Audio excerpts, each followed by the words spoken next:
Welcome back, everyone, to Road of No Mercy. It's David here again. How's your day going? To save time, let's jump straight into the main topic stories from the everyday lives of bikers. If you enjoy the video, please like, share, and subscribe to support us. Thank you. Are you going to hurt me? 5 words, whispered by a 17-year-old pregnant girl into a Hells Angels president at 3 a.m. in a gas station. She was shaking. He was covered in tattoos. And the man hunting her, not a criminal, a deputy sheriff, her stepfather, the same man who raped her for 3 years, the same man who killed her mother and collected $800,000 in insurance money. That baby in her belly was the only evidence that could destroy him. He needed her dead before anyone could run a DNA test. Subscribe now and follow this story to the end. Comment your city below so I can see how far this story travels. Bathrooms for paying customers. Lily Anderson stared at the clerk. She had $3 left. $3 between her and nothing. I'll buy water. Buy it first. She walked to the refrigerator. Every step sent fire through her bleeding feet. 40 hours of walking. 2 days without real sleep. 7 months pregnant with a baby she never asked for. 99 cents for water. She could survive that. At the counter, the clerk took her dollar without looking at her face. She grabbed her change and moved toward the bathroom. Inside, she locked the door and gripped the sink. The mirror showed a ghost. Hollow cheeks, dark circles, tangled blonde hair. 17 years old but looking 40. We're okay, she whispered to her belly. We're going to be okay, baby girl. A kick, then another. The baby never stopped moving these days. Lily splashed water on her face, tried to look normal, failed, then she heard it. Motorcycles, 3 of them, pulling into the parking lot. Her blood turned to ice. Robert, he found me. He finally found me. She pressed her ear against the bathroom door. Footsteps, male voices, the jingle of the entrance bell. Evening, brother, 3 coffees, black. Not Robert's voice, deeper, rougher, but that didn't mean anything. Robert had friends everywhere. Cops, informants, people who owed him. Lily cracked the door open, 1 inch. Just enough to see. 3 bikers, leather vests, patches she recognized from movies. Hell's Angels. Her mother's voice screamed in her memory. Stay away from people like that, Lily. They're dangerous, criminals. Nothing good comes from bikers. But her mother was dead. Murdered by the man who wore a badge. Maybe her mother's advice died with her. Lily slipped out of the bathroom and pressed herself into the darkest corner of the store. If she stayed quiet, stayed invisible, maybe they'd leave. The first biker turned around. Tall, 6'2", brown hair streaked with silver, gray eyes that swept the room once, twice, and landed directly on her. He saw her. Lily stopped breathing. Evening, miss. Don't respond. Don't engage. Don't. You look like you haven't been slept in a week. Lily's hands moved to her belly. Protective instinct she couldn't control. I'm not looking for trouble. Good. He took a sip of coffee, casual, calm. Neither am I. Name's Thomas. Most call me Ghost. Ghost. The word fit him. He moved like smoke, quiet despite his size. I don't need help. Didn't offer any. Another sip.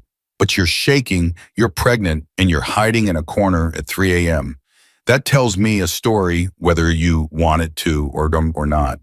The other 2 bikers stayed at the counter, giving her space, not crowding her. That surprised her. What story, Lily heard herself ask. Running, scared, nowhere left to go. Ghost set down his coffee. Am I close? Too close, way too close. Leave me alone. Door's right there, he pointed. Nobody's stopping you, but before you disappear into the night, let me ask you one question. Lily's heart hammered. What? Who are you running from? The question hit her like a fist. 3 weeks of running, 3 weeks of hiding, 3 weeks of lies and fear and desperation. And this stranger in a leather vest had seen through all of it in 30 seconds. Why do you care? Ghost walked toward her, slowly, hands visible. He stopped 8 feet away. Because 15 years ago, I got a phone call. My daughter, Michelle, was dead, killed by her husband. His voice didn't waver. Her husband was a cop. Everyone told me to trust the system. The system gave him 3 years. He served 18 months. Lily felt the air leave her lungs. I couldn't save Michelle, but I made a promise that day. Every girl I find running scared in the middle of the night, I'm going to help, whether they want it or not. Why? Oh, because that's what Michelle would have wanted. Silence stretched between them. 10 seconds. 20. Then Lily broke. My stepfather. Ghost didn't move, didn't react. Just listen. He's the deputy sheriff of Clark County. His name is Robert Lawson. What did he do to you, Lily? She hadn't told him her name. But somehow it didn't matter anymore. Everything. The word came out as a whisper. He did everything. Ghost didn't push. He waited. Lily's hands wouldn't stop shaking. She pressed them against her belly and felt the baby kick in response. He married my mom when I was 13. First year was perfect. He made her laugh. He made me feel safe. Her voice cracked. Then I turned 14. What happened when you turned 14? He came into my room. Ghost's jaw tightened, just barely, but Lily saw it. He had his service weapon. He pressed it against my head and told me what would happen if I ever told anyone. He said he'd kill my mom first, make me watch, then kill me. So you stayed quiet. For 3 years. I stayed quiet for 3 years. What changed? My mom started figuring it out 8 months ago. She was asking questions, making phone calls. I heard her talking to a divorce lawyer. Lily's tears fell freely now. She didn't bother wiping them. 3 days later, her car went off a cliff on Mountain Pass. They called it an accident, mechanical failure. Case closed in 48 hours. But it wasn't an accident. No. Lily looked at Ghost with eyes full of rage and grief and 3 years of suppressed horror. That night after the funeral, I heard him on the phone, laughing, talking about how easy it was, talking about the insurance money. Ghost pulled out his phone. Razor, run a name, Robert Lawson, Deputy Sheriff, Clark County. I need him. Financials, case history, anything suspicious. Now. The female biker at the counter nodded and stepped outside. There's more, Lily said. Tell me. She placed both hands on her belly. This baby isn't some boyfriend's. It isn't a mistake I made at a party. This baby is Robert's. Ghost went very still. He knows.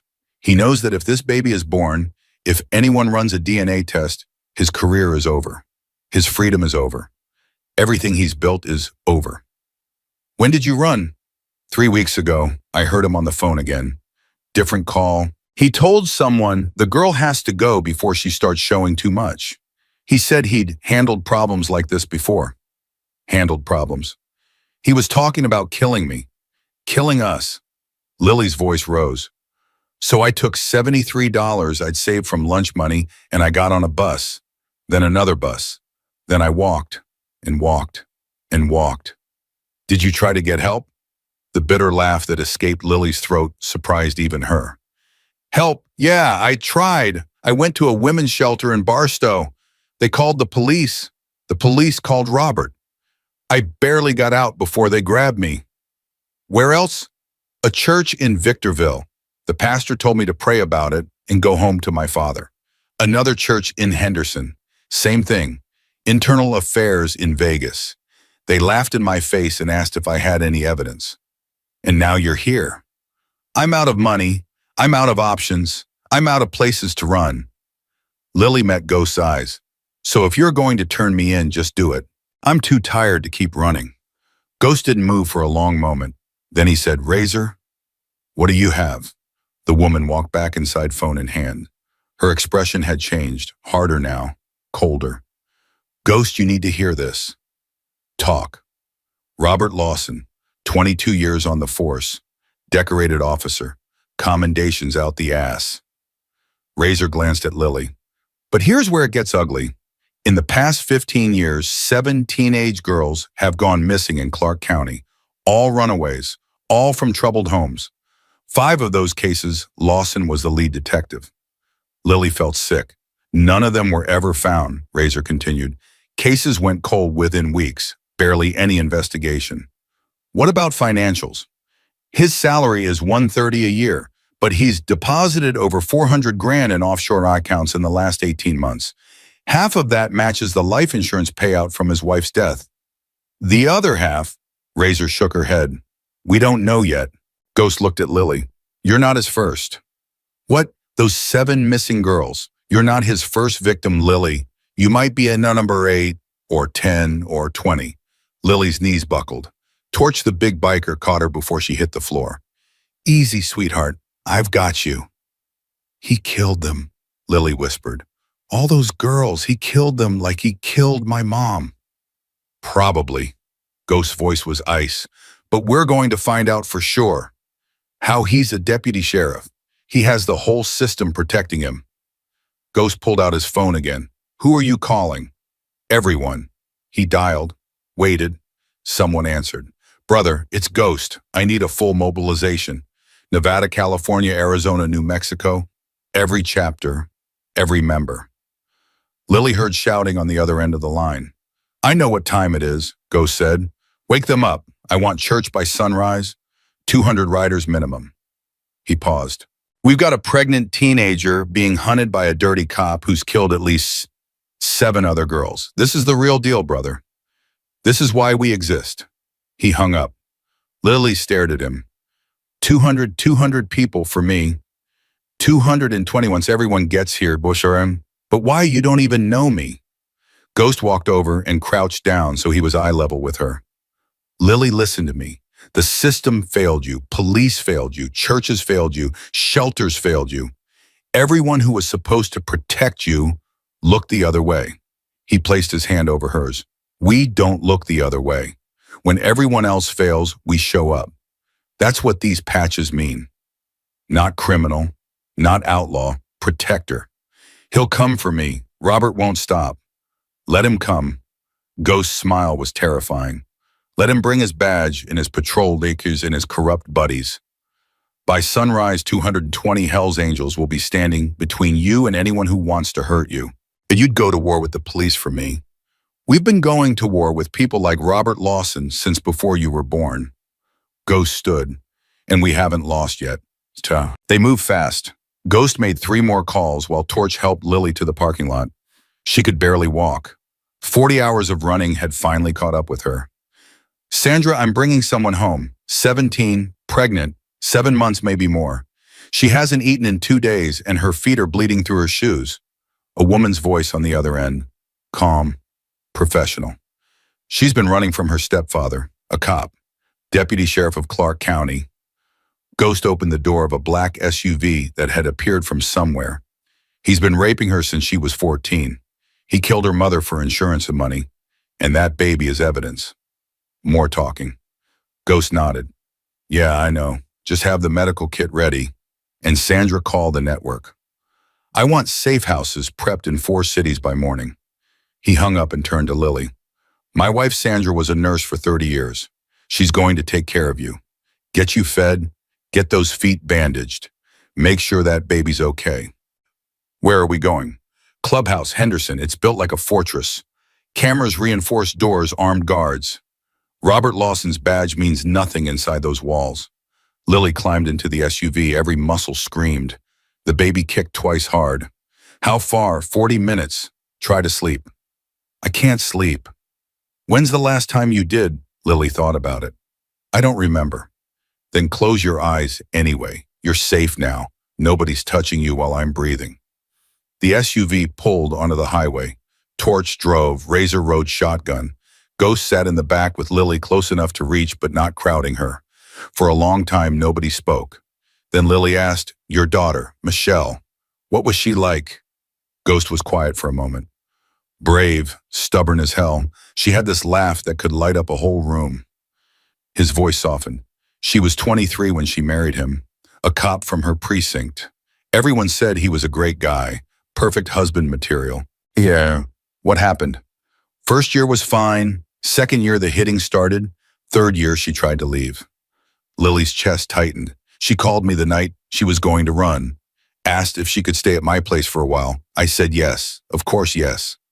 Ghost's hands clenched. He found her before she made it out the door. I'm sorry. 18 months. That's what her life was worth to the justice system. 18 months in a minimum security facility. He's out now, living somewhere in Texas. New name, new life. And I spent 10 years being angry, wanting revenge, drinking too much, pushing everyone away. Ghost looked at Lily. Then I met a girl a lot like you, pregnant, scared, running from a man who was supposed to love her. And I realized something. What? I couldn't save Michelle, but I could save her and every girl after her. Is that why you do this? Help people like me? That's exactly why. Ghost's voice was steady. Every girl I save is Michelle still living, still fighting, still winning. He took her life, but he couldn't take what she meant to me. And every time I helped someone escape, I proved that. Lily didn't realize she was crying until she felt the tears on her hands. I thought I was going to die out there. Tonight, I thought I'd run out of road and he'd find me, and that would be the end. But it wasn't. No, you found me first. Ghost nodded. Fate, luck, God, I don't know which one, but something put you in that gas station at the exact moment I walked in, and I don't ignore signals like that. What happens now? Now we get you safe, we get you fed, we make sure that baby is healthy. And tomorrow, when 220 of my brothers and sisters are gathered in one place, we start planning how to take Robert Lawson down. The police won't help. We're not going to the police. Then who? Ghost smiled grimly. FBI, journalists, legislators, victim advocacy groups. We're going to hit him from every direction at once. By the time we're done, there won't be a rock he can hide under. And if that doesn't work, the smile disappeared. If that doesn't work, we move to Plan B, and Plan B doesn't involve lawyers or courtrooms. Lily understood what he meant. She didn't ask any more questions. They arrived at the clubhouse at 4:47 a.m. It didn't look like much from outside.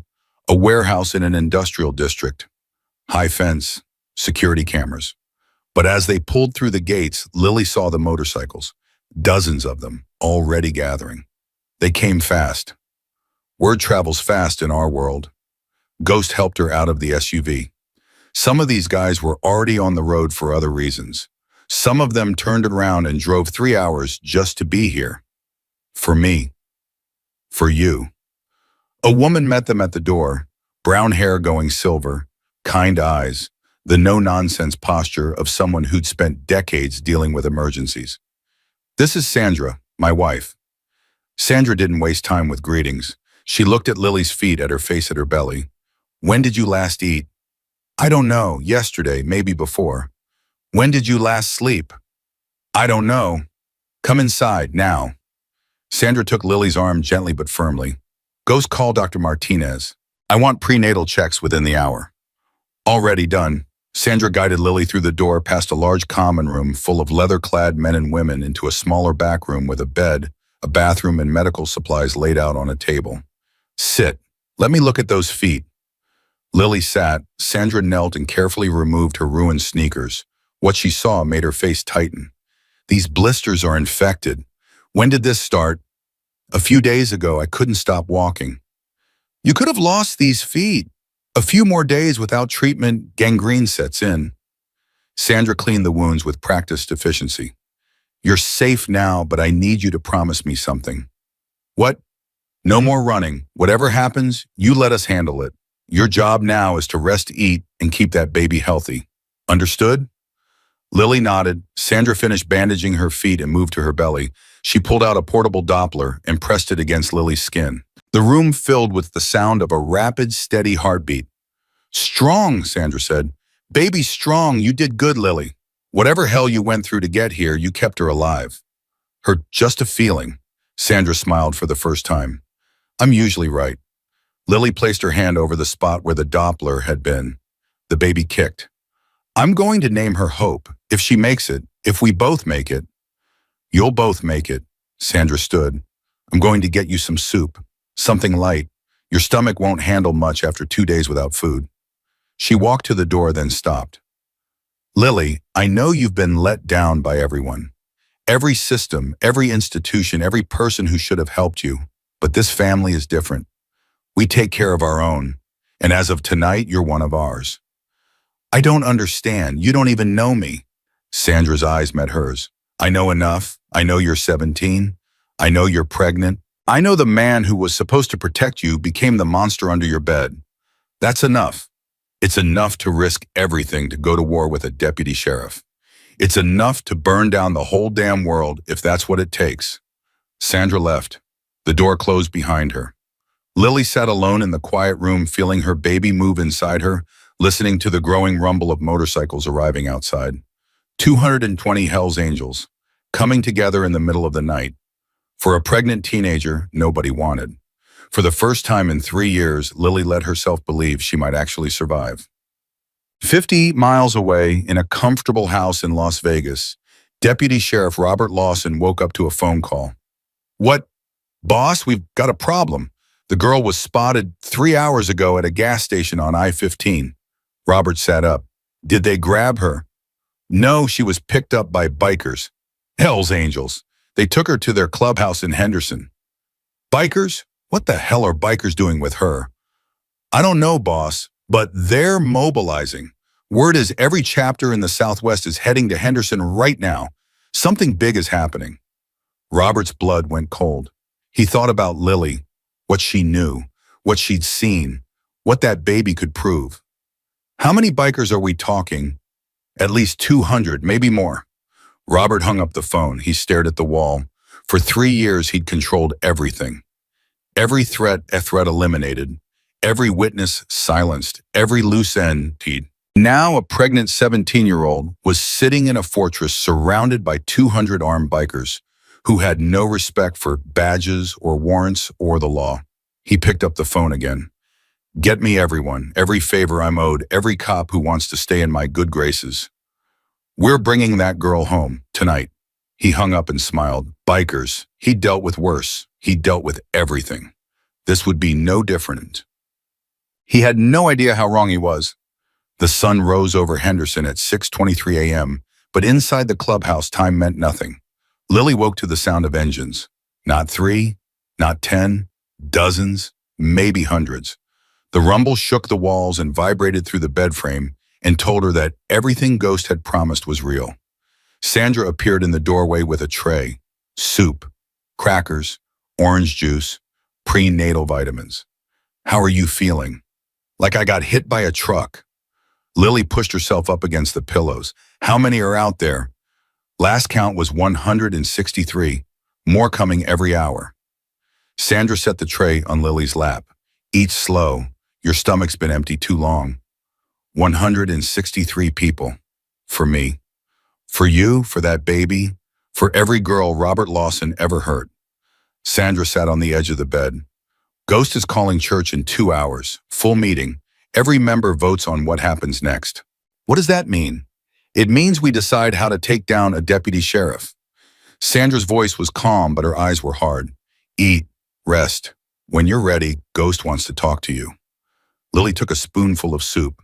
Her stomach cramped at the first taste of real food. She forced herself to keep eating anyway. "Sandra, why are you doing this, all of you? You don't know me." Sandra was quiet for a moment, then she said something Lily didn't expect. "I had a daughter once, Emily. She was 16 when she started dating a boy from her school. Nice boy, good family. Everyone loved him." Lily stopped eating. "He hit her for the first time on prom night. She hid the bruises. I didn't know until later." Sandra's voice stayed steady, but her hands clasped together tight. By the time she told me, she was too scared to leave. He'd convinced her nobody would believe her. That she deserved it. That she was nothing without him. "What happened?" She tried to leave. He found her. He beat her so bad, she was in a coma for 3 weeks. Sandra met Lily's eyes. "She survived, but she's never been the same. She lives in a facility now. Has trouble remembering things. Can't take care of herself." "I'm so sorry." "That's why I'm here, Lily. That's why all of us are here. Because every one of us has a story. Every one of us knows someone who was failed by the people who were supposed to protect them." Sandra stood. "Finish eating. I'll be back in an hour." She left. The door closed softly behind her. Lily sat alone with her soup and her baby and the growing thunder of motorcycles outside. She thought about Emily, about Michelle, about the 7 missing girls Razor had mentioned last night. How many others? How many girls had fallen through the cracks while Robert Lawson wore his badge and smiled for cameras and collected awards for community service? The baby kicked hard, almost angry. I know, Lily whispered. I know, baby girl. We're going to stop him. Somehow. We're going to make sure he never hurts anyone again. She finished her soup and waited for Ghost to come. He arrived 90 minutes later. His eyes were red from no sleep, but his voice was steady. How are you holding up? Better. Sandra took care of me. She's good at that. Ghost pulled a chair close to the bed and sat down heavily. We need to talk. Before church. About what? About what you're willing to do. Lily's hands moved to her belly. What do you mean taking down Robert Lawson isn't going to be easy? He's got friends, resources, the whole system protecting him. If we go after him, really go after him, things are going to get ugly. Uglier than what he did to me, uglier than what he did to my mom. Ghost held up a hand. Let me finish. There's different ways we can play this. Option 1, we keep you hidden. Safe houses, new identity, you disappear, have your baby somewhere, he can't find you, build a new life. And he just keeps doing what he's doing, keeps hurting other girls. That's the downside. He walks free, but you and Hope survive. Lily shook her head before he finished speaking. No, I can't live with that. I can't spend the rest of my life knowing he's still out there. Okay, option 2, we go public. FBI journalists, legislators. We blow this thing wide open and let the system take him down. The same system that let him get away with murder for 15 years. Different parts of the system, federal instead of local, people who don't owe Lawson favors. Ghost leaned forward. It's risky. Once we go public, there's no taking it back. He'll know where you are. He'll come at you with everything he's got. But he'll go to prison, Haka, if we do it right, if we have enough evidence, if the right people listen.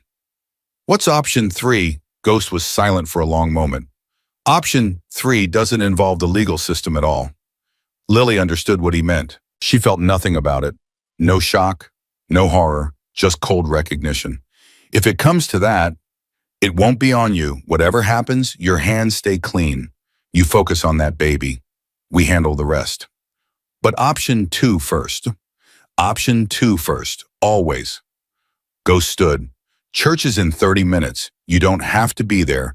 But if you want to speak, to tell your story, it might help the brothers understand what we're fighting for. I'll be there. You sure some of these guys, they're rough. They've seen things, done things. It's not going to be a polite audience. I've been telling my story to people who don't believe me for 3 years. At least your people actually want to help. Ghost smiled for the first time since she'd met him. It transformed his face, made him look like the chaplain he used to be instead of the outlaw president he'd become. You've got guts, Lily Anderson. Your baby's going to be proud of you.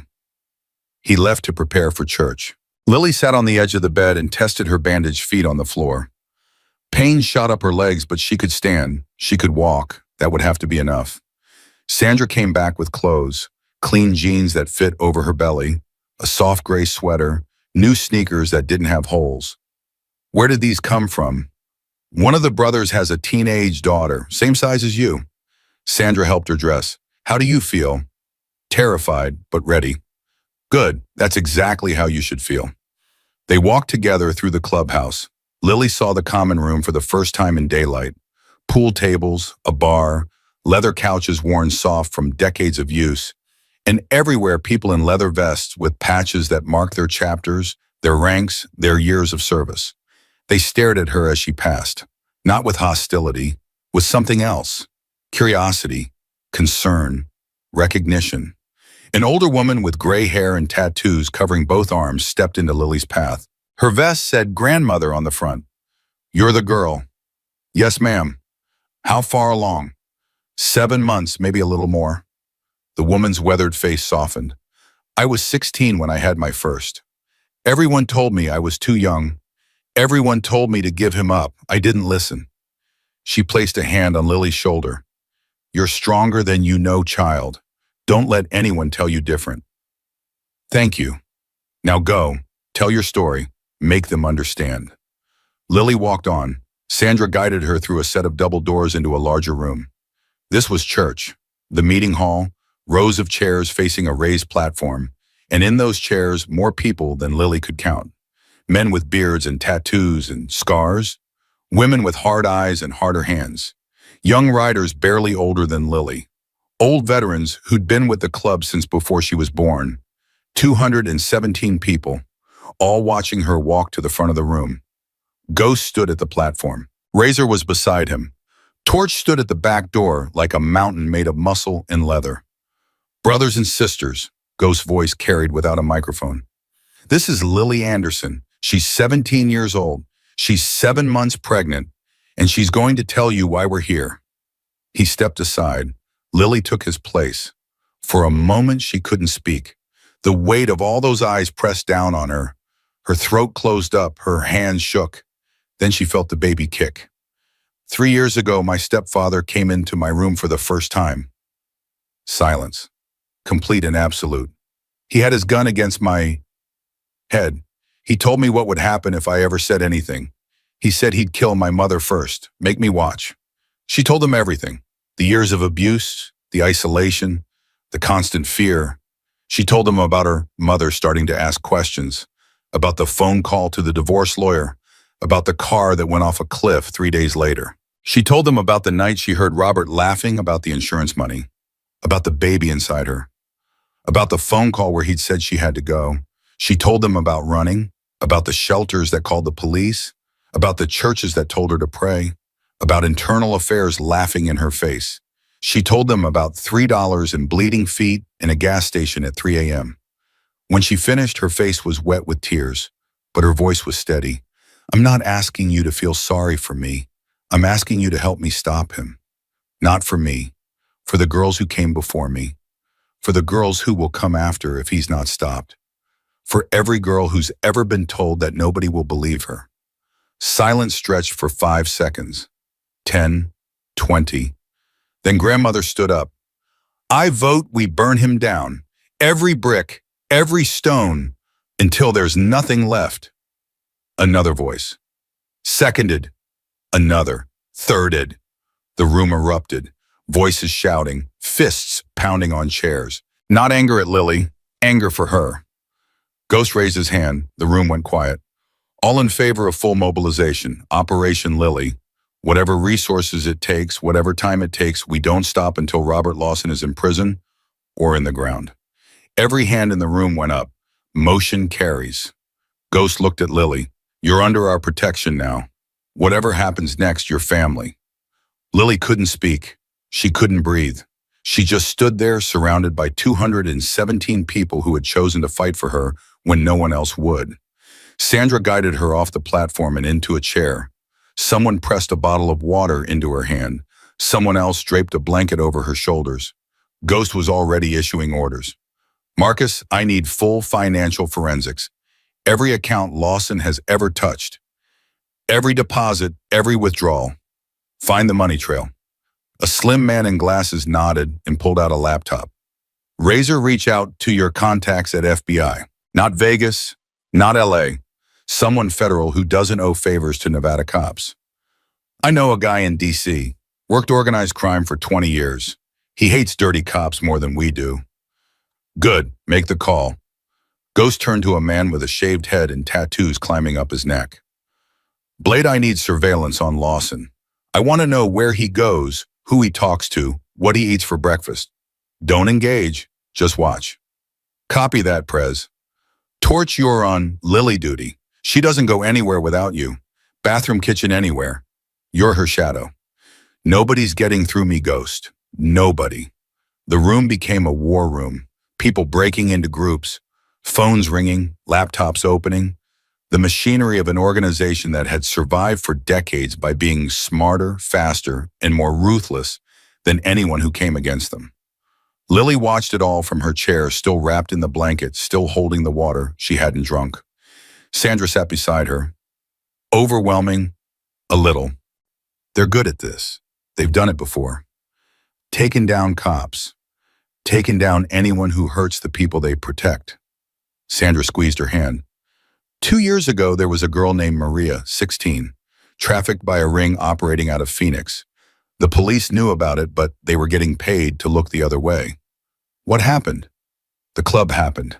50 brothers rode into Phoenix. They found the house where Maria was being kept. They got her out, and then they made sure the people who had taken her never took anyone again. How? Sandra's face was unreadable. You don't want to know.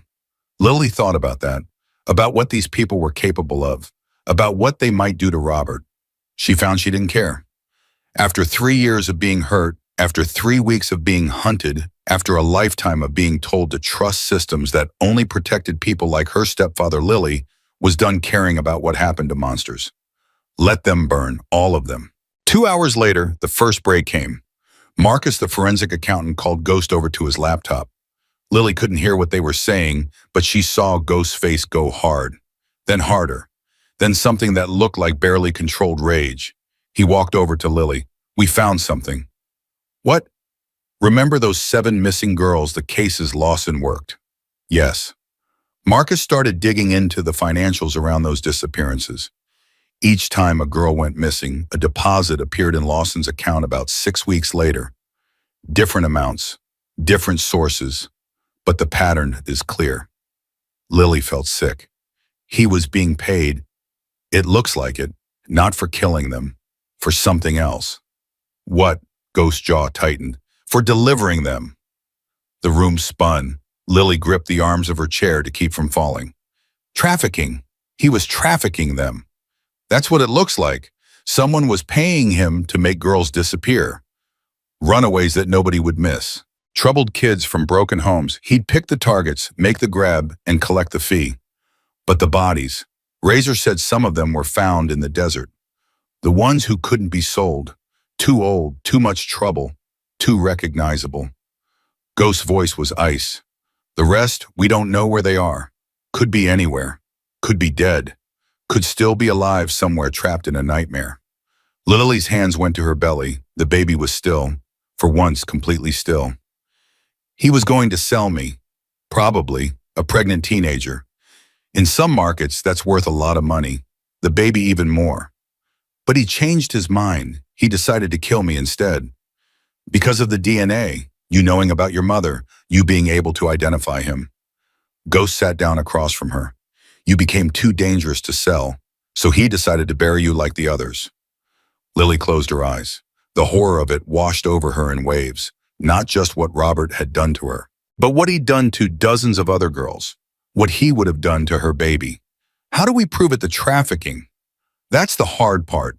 The money trail shows payments, but not what they were for. We need more. Like what? Like the people he was working with, the buyers, the network. Ghost leaned forward. Lily, I need to ask you something.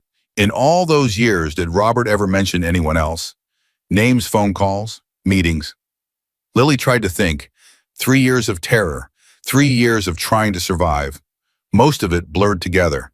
But then something surfaced. There was a man, a few months ago. He came to the house when Robert thought I was asleep. They talked in the living room. What did they talk about? I couldn't hear most of it, but I remember Robert called him by a name. Victor. He called him Victor. Ghost's expression sharpened. Victor, what? I don't know, but Robert seemed scared of him. I'd never seen Robert scared of anyone before. Ghost stood up abruptly. Marcus, the accountant, looked up from his laptop. Search for any connection between Robert Lawson and anyone named Victor. Any Victor. Cross-reference with known trafficking operations in the Southwest. On it. Ghost turned back to Lily. Anything else? Anything at all you remember about this Victor? Lily closed her eyes again, reaching back into memories she tried so hard to bury. He had an accent, not American, Eastern European maybe, and he drove a black car. Expensive, I saw it from my window. Good, that's good. Ghost's phone buzzed. He looked at it and his face changed. Blade's team has eyes on Lawson. Where is he? Leaving his house, heading toward the interstate. Ghost was already moving. He's coming. Lily's blood went cold. Here. He's coming here. Looks like it. He's got 4 cars with him, all unmarked but moving in formation. The room shifted. The war planning stopped. People started checking weapons, moving toward exits. taking positions. Sandra grabbed Lily's arm. Come with me, now. Where are we going? Somewhere he can't get to you. They moved fast through the clubhouse, past the common room, down a hallway Lily hadn't seen before. Sandra stopped at a steel door with a keypad lock. What is this panic room? Built into the foundation? Walls are reinforced concrete. Doors 3 inches of solid steel. Once you're inside, nothing short of a bomb is getting through. Sandra punched in a code. The door swung open to reveal a small room with a cot, water bottles, emergency supplies, and a bank of monitors showing camera feeds from around the clubhouse. Stay here. Don't open this door for anyone except me or Ghost. If something goes wrong, there's a tunnel behind that panel that leads to a garage 2 blocks away. Keys are in the cabinet. Sandra, wait. What's going to happen? Sandra's face was grim. Robert Lawson is about to learn what happens when he picks a fight with the wrong people. She closed the door. Lily heard the lock engage. On the monitor, she watched chaos unfold. 4 black SUVs pulled up outside the clubhouse gates. Men in tactical gear poured out. 8, 12, 16 of them. Not in police uniforms, but moving like cops. Weapons drawn, spreading out to surround the building. And in the center of them, stepping out of the lead vehicle, was Robert Lawson. Lily's whole body went rigid. He looked the same. Tall, handsome in that fake way that had fooled her mother, still wearing the confident smile of a man who had gotten away with everything for his entire life. But something was different in his eyes, something desperate, something wild. He was scared. Ghost walked out the front door alone, hands visible, no weapon. Behind him, the clubhouse doors stayed closed. Robert stopped 20 feet away. His men flanked him on both sides. I'm looking for a missing girl. Robert's voice was loud enough to carry. Lily Anderson, 17 years old, mentally disturbed, pregnant. Her family is very worried about her. Ghost didn't move. Don't know anyone by that name. We have witnesses who say she was picked up at a gas station last night by members of your club. Witnesses can be wrong. Robert's smile flickered. Let's not make this difficult. I have a warrant to search these premises. If you cooperate, this ends peacefully. If you don't, show me the warrant. Robert's smile disappeared entirely. He didn't have a warrant. They both knew it. I'm giving you one chance, Robert said. Hand over the girl and we walk away. Nobody gets hurt. Nobody goes to prison. Ghost took one step forward, just one. But something in the way he moved made 3 of Robert's men take a step back. Let me tell you what's going to happen, Deputy. You're going to get back in your vehicles. You're going to drive away. And you're going to pray that my brothers are more forgiving than I am. You're threatening a law enforcement officer. I'm making a promise, Ghost's voice dropped. We know what you did to Lily. We know what you did to her mother. We know about the 7 girls who disappeared. We know about Victor. Robert's face went pale, actually pale, like all the blood had drained out of it. That's right, Ghost continued. We know everything, the trafficking, the payments, the bodies in the desert, all of it. You don't know anything. We have bank records, we have witness statements, we have enough to bury you 10 times over. Ghost took another step. So here's what's going to happen. You're going to Lavatine. We're going to finish building our case, and when we're ready, the FBI is going to come knocking on your door. Not the locals, the feds, people you can't buy, people you can't threaten. Robert's hand moved toward his weapon. 16 hands moved towards 16 weapons on his side. But from the clubhouse, from the rooftops, from positions around the perimeter, 217 weapons appeared. Rifles, shotguns, handguns, all pointed at Robert and his men. Don't, Ghost's voice was almost gentle. You might get me. You might even get a few of my brothers, but you won't get all of us, and you definitely won't get out of here alive. Robert's hands stopped moving. For a long moment, nobody breathed. The standoff stretched into seconds that felt like hours. Then Robert stepped back. This isn't over. No, Ghost agreed. It isn't, but the next move is ours. And I promise you, Deputy, you won't see it coming. Robert turned. He walked back to his vehicle. His men followed, still watching the weapons pointed at them. The SUVs pulled away. One by one, they disappeared down the road. On the monitors in the panic room, Lily watched them go. She was shaking. Her whole body was shaking. But she was alive. The baby was alive. And for the first time, Robert Lawson knew he wasn't in control anymore. The panic room door opened. Ghost stood in the doorway. He's gone. I saw on the cameras. Ghost walked in and sat down heavily on the cot next to her. He'll be back. Not today, not tomorrow, but he'll try again. I know. Are you okay? Lily thought about the question, really thought about it. No, I'm not okay. I haven't been okay in 3 years. She looked at Ghost. But for the first time, I think I might be okay someday. Because of you, because of all of them. Ghost nodded slowly. We're just getting started, Lily. The hard part is still coming. The investigation, that, and everything after. He stood. But right now you need to rest. Doctor's coming in an hour to check on the baby. Sandra's making real food. And we've got 200 people standing guard. Ghost, what you did out there, standing alone in front of him. You could have died.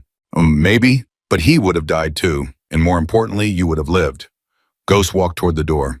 That's the trade I made the date. I put on this vest, my life for the people I protect. It's a trade I'd make again. Every time. He left.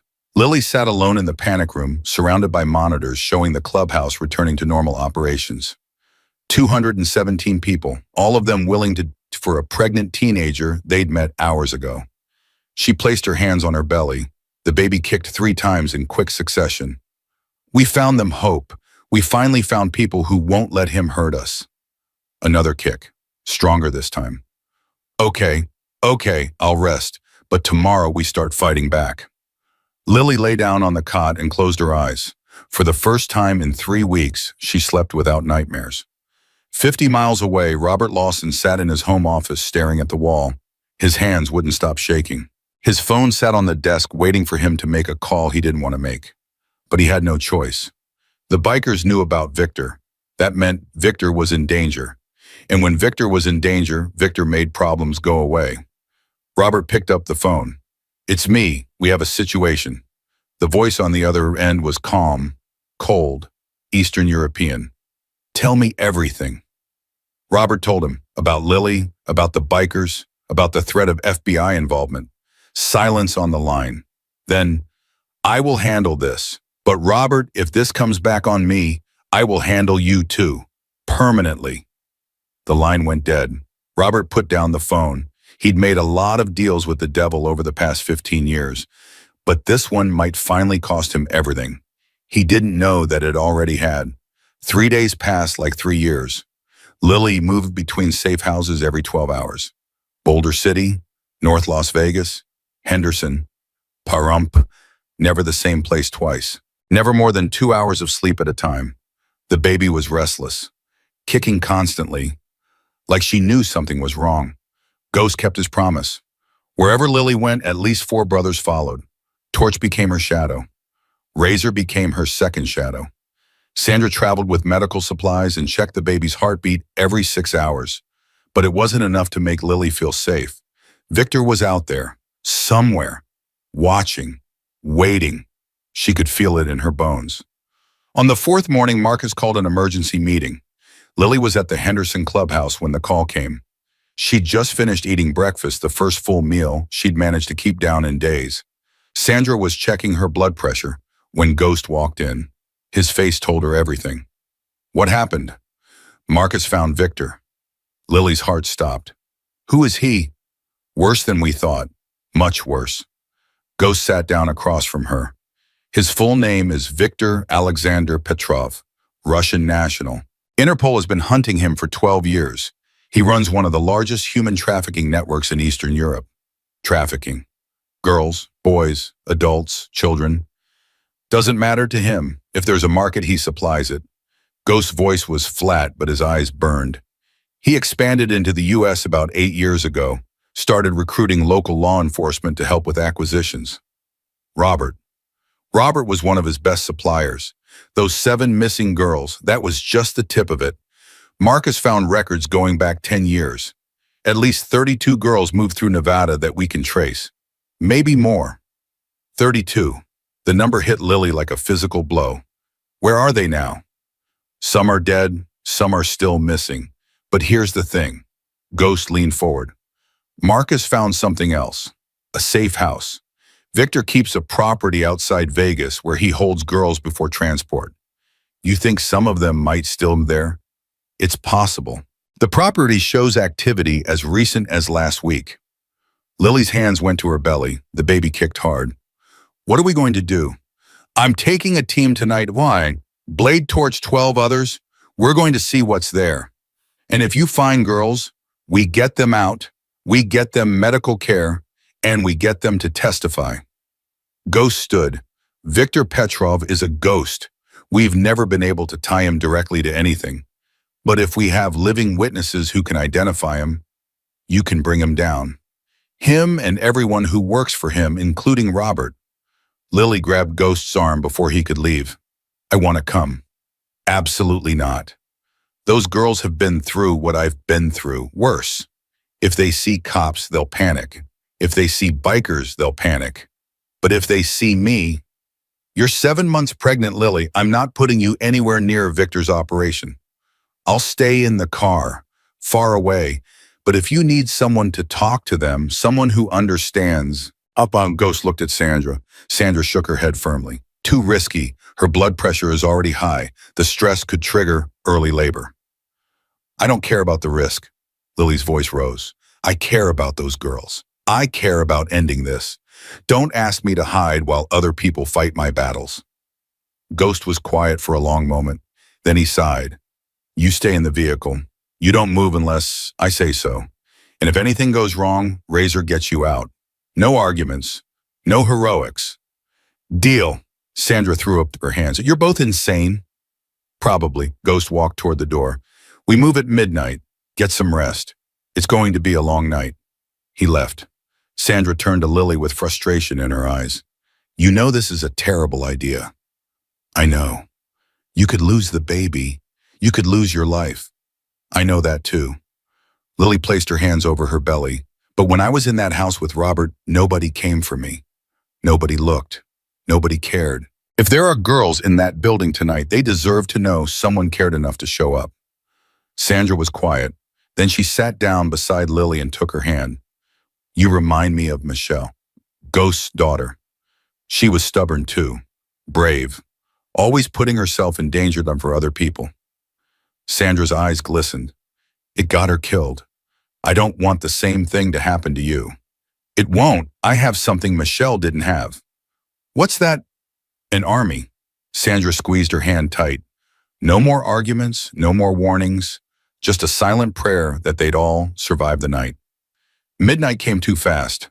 Lily rode in a black SUV with Razor driving and 2 brothers she didn't know in the back seat. Ghost led the convoy on his motorcycle. Behind him, 14 more bikes. Behind them, 2 more SUVs with the rest of the team. They drove for 40 minutes into the desert. No streetlights, no other cars, just darkness and stars and the distant glow of Vegas on the horizon. Then Razor pulled off the main road. We're 2 miles out. Everyone goes silent from here. The convoy killed their lights. They moved like ghosts through the darkness, like the name everyone called their president. Razor's phone buzzed. She looked at the screen. Blade has eyes on the property. 2 guards at the gate. At least 4 more inside. Lights in the main building. What about the girls? Can't confirm, but there's movement in the basement. Blade says it looks like people. Lily's hands clenched into fists. How long until they move? 5 minutes. Ghost wants you to stay here. I'm going with the team. The brothers in back will protect you. Razor, be careful. Razor smiled. It made her look almost gentle. Always am, sweetheart. Stay in the car. Stay down. We'll be back before you know it. She got out and disappeared into the darkness. Lily sat alone in the back seat. The 2 brothers in front were statues, watching, waiting. 5 minutes passed, 10. Then gunfire. Lily's heart exploded in her chest. The baby kicked violently. What's happening? Stay down. The brother in the passenger seat had a gun in his hand now. Ghost knew there might be resistance. More shots, shouting, the distant sounds of chaos. Lily couldn't breathe, couldn't think. Ghost was out there. Sandra was right. This was a terrible idea. Then Razor's voice crackled over the radio. Building secure. 6 hostiles down, 3 in custody. A pause. Ghost, you need to see this. What is it? The basement. There are 12 of them. 12 girls. Lily's breath caught. Ages 14 to 19, maybe younger. They're in bad shape, Ghost.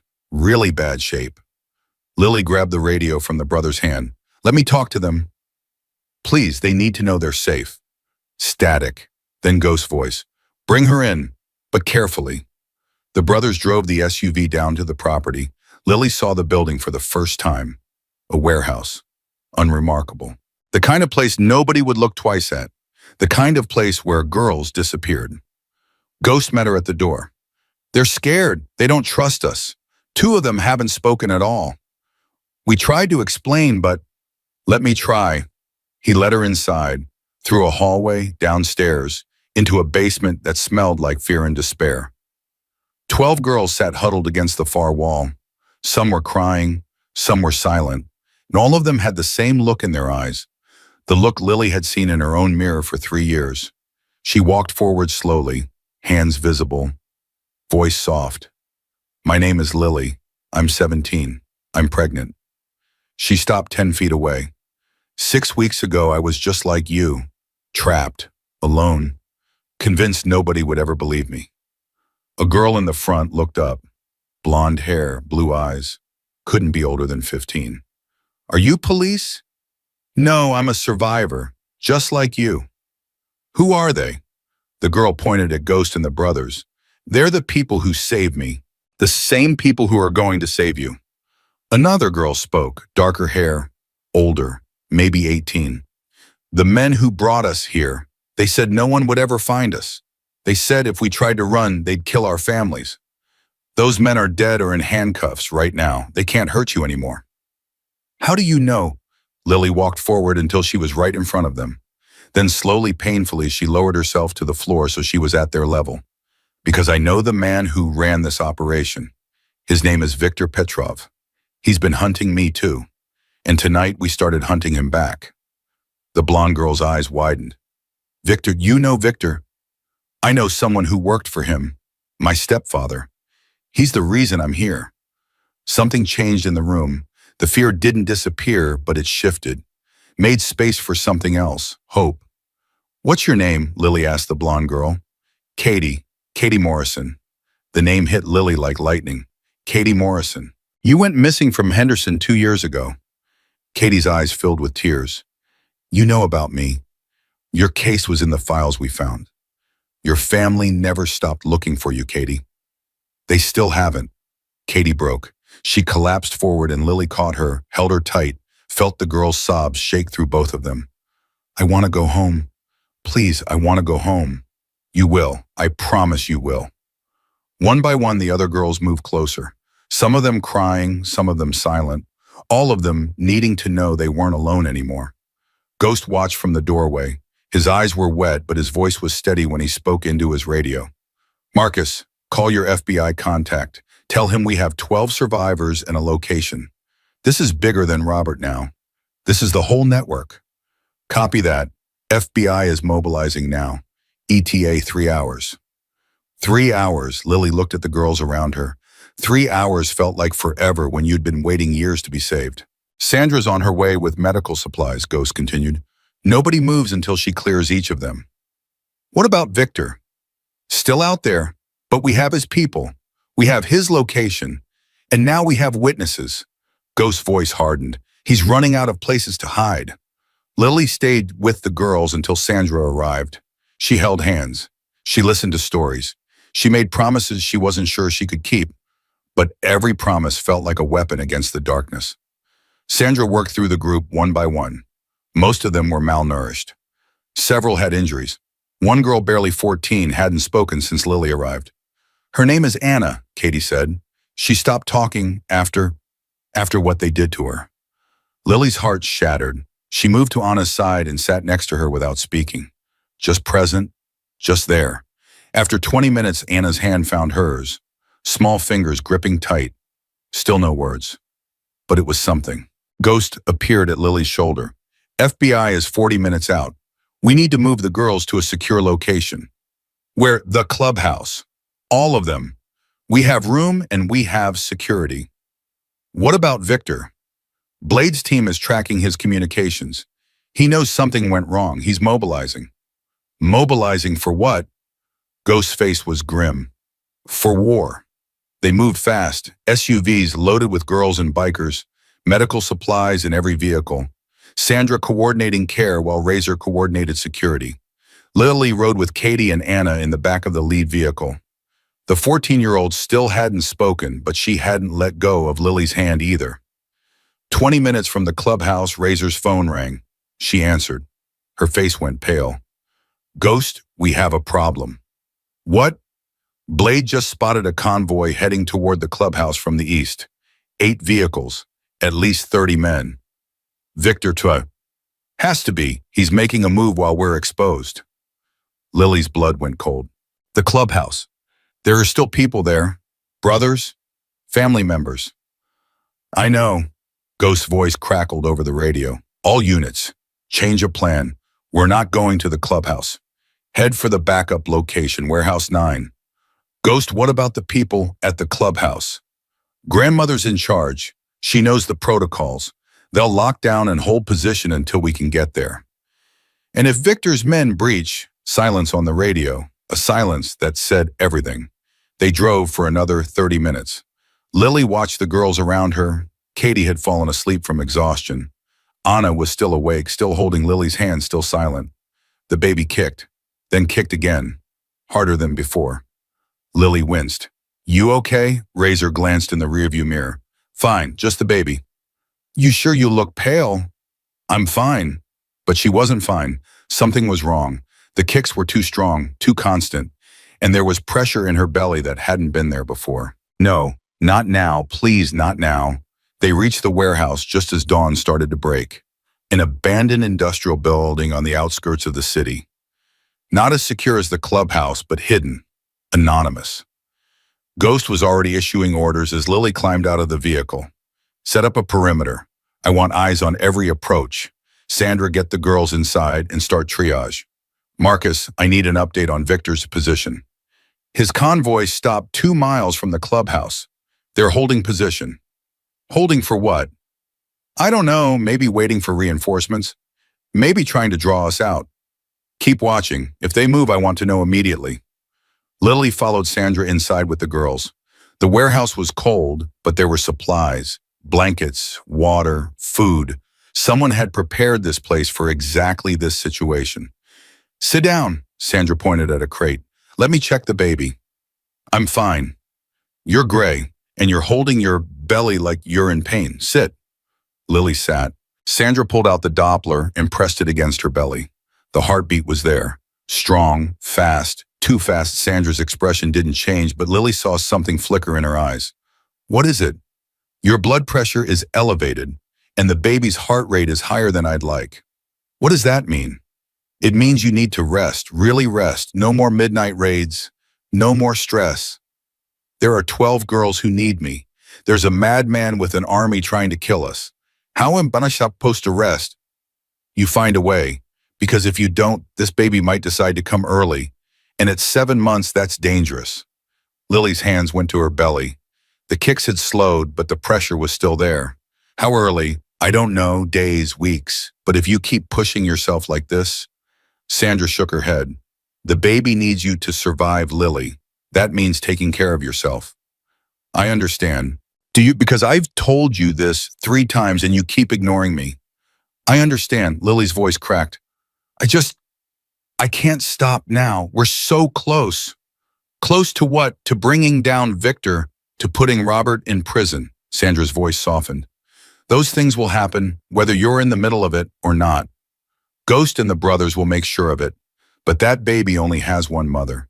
She needs you alive. Lily closed her eyes, the weight of everything pressed down on her. 3 years of fear, 3 weeks of running, 4 days of war. Okay, I'll rest. Promise me.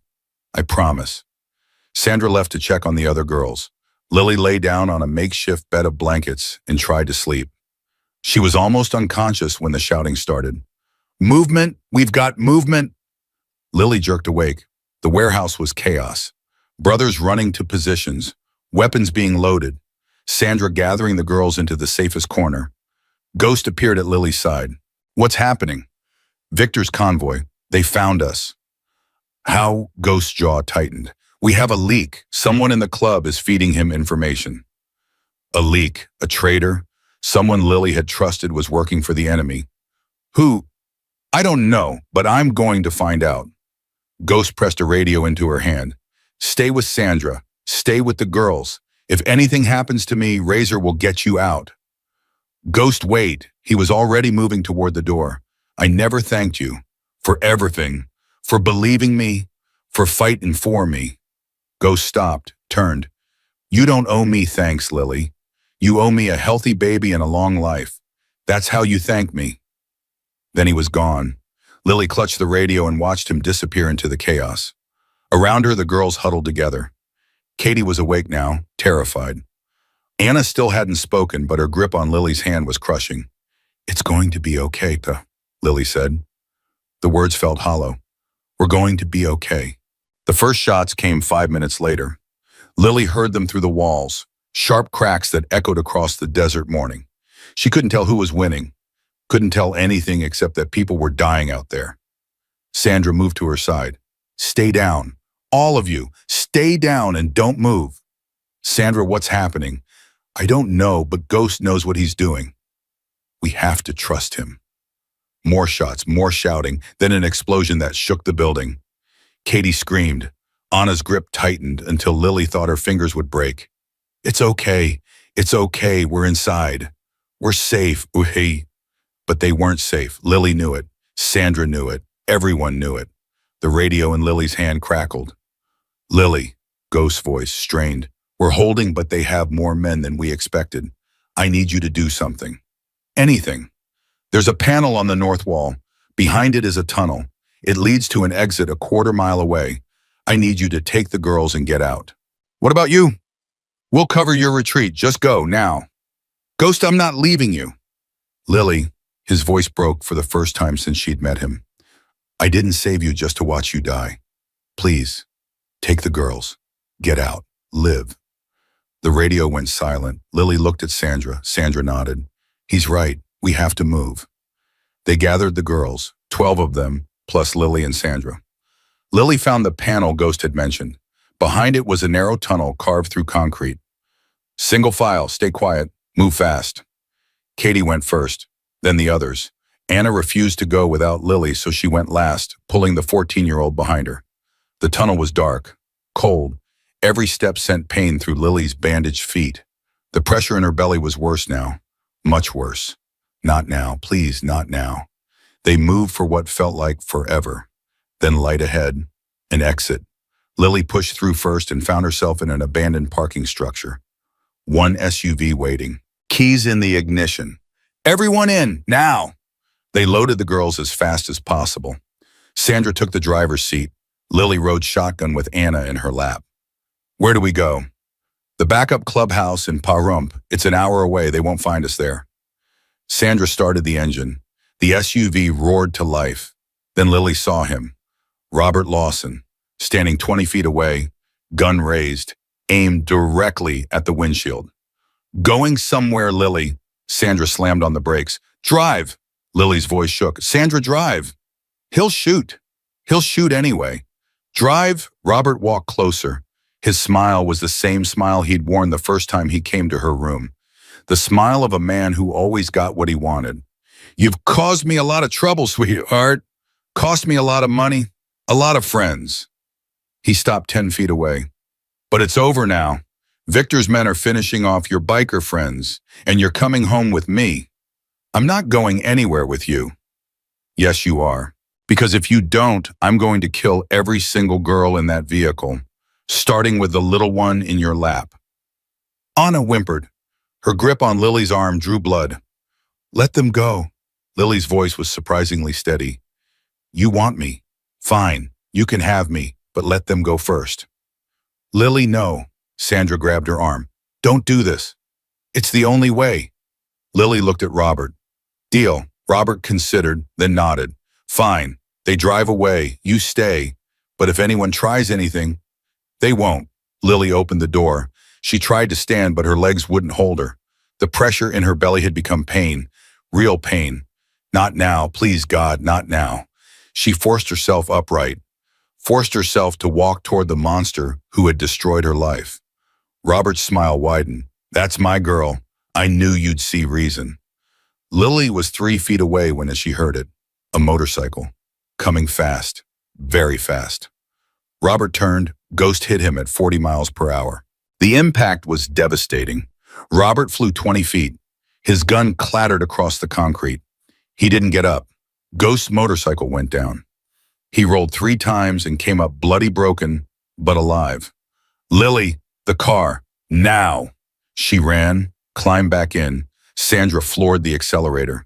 In the rearview mirror, Lily saw Ghost standing over Robert's body. Other bikers arriving, sirens in the distance. Then the pain hit, worse than anything she'd ever felt. A wave of agony that started in her belly and spread through her entire body. Sandra. What? Something's wrong. Lily's voice was barely a whisper. The baby. Something's wrong with the baby. Sandra looked over. Her face went white. You're bleeding. Lily looked down, red spreading across her jeans, red soaking into the seat beneath her. No. Hold on, just hold on. Sandra was already dialing. I need an ambulance. Route 15 heading south from Vegas. Pregnant teenager, 7 months hemorrhaging. She's going into early labor. The phone kept talking, but Lily couldn't hear it. The world was shrinking, getting darker, getting quieter. Hope, she whispered, her hands pressed against her belly. Stay with me, baby. Please stay with me. Another wave of pain, stronger this time. Then nothing. When Lily opened her eyes, she was in a hospital bed. Machines beeped around her. An IV dripped into her arm. Sandra sat in a chair beside her, eyes red from crying. The baby. Lily's voice was raw. Where's my baby? Sandra took her hand. She's alive, Lily. She's in the NICU. She's small, but she's fighting. I want to see her. Soon. The doctors need to make sure you're stable first. What happened? Placental abruption. The stress triggered early labor. They had to do an emergency C-section. Sandra squeezed her hand. You almost died, sweetheart. You lost a lot of blood. Lily's eyes filled with tears. But she's okay. Hope is okay. She's 3 pounds, 4 ounces. She's on a ventilator, but the doctors say she's a fighter. Sandra smiled through her own tears, just like her mother. Lily closed her eyes. The tears came freely now. Robert, in custody, multiple broken bones from the impact. He's not going anywhere. Victor, FBI arrested him 2 hours ago. His entire operation is being dismantled as we speak. Marcus's evidence was enough to bring federal charges. The girls, safe, all 12 of them. Katie's already been reunited with her family. The others are in protective custody until we can find their people. It was over. After 3 years of hell, after 3 weeks of running, after 4 days of war, it was finally over. I want to see my daughter. Rest first, just for a little while. No. Lily forced herself to sit up despite the pain. I've been waiting my whole life to hold her. I'm not waiting any longer. Sandra helped her into a wheelchair, pushed her through quiet hallways, into an elevator, down to the NICU, and there in a tiny incubator surrounded by wires and tubes and machines was Hope. 3 pounds, 4 ounces, red face scrunched tight, fists clenched like a fighter. Can I touch her? Just through the holes in the incubator. She's too fragile to hold yet. Lily reached through the small openings. Her finger found Hope's tiny hand. The baby's eyes opened. Just for a second. Blue like Lily's, like her grandmother's. Hey, baby girl. Lily's voice broke. I'm your mom. I'm sorry it took so long to meet you, but I'm here now and I'm never leaving. Hope's fingers wrapped around Lily's. Tiny but strong. So strong. Ghost appeared in the doorway. His arm was in a sling. His face was bruised, but he was smiling. She's beautiful. She's perfect. Lily didn't look away from her daughter. Thank you for everything, for saving both of us. You saved yourself, Lily. I just provided backup. Some backup. 220 people. For you, I would have brought 2,000. Ghost walked to her side. The FBI wants to talk to you. When you're ready, your testimony will be the final nail in Robert's coffin. I'm ready now. It can wait. No, it can't. Lily finally looked at him.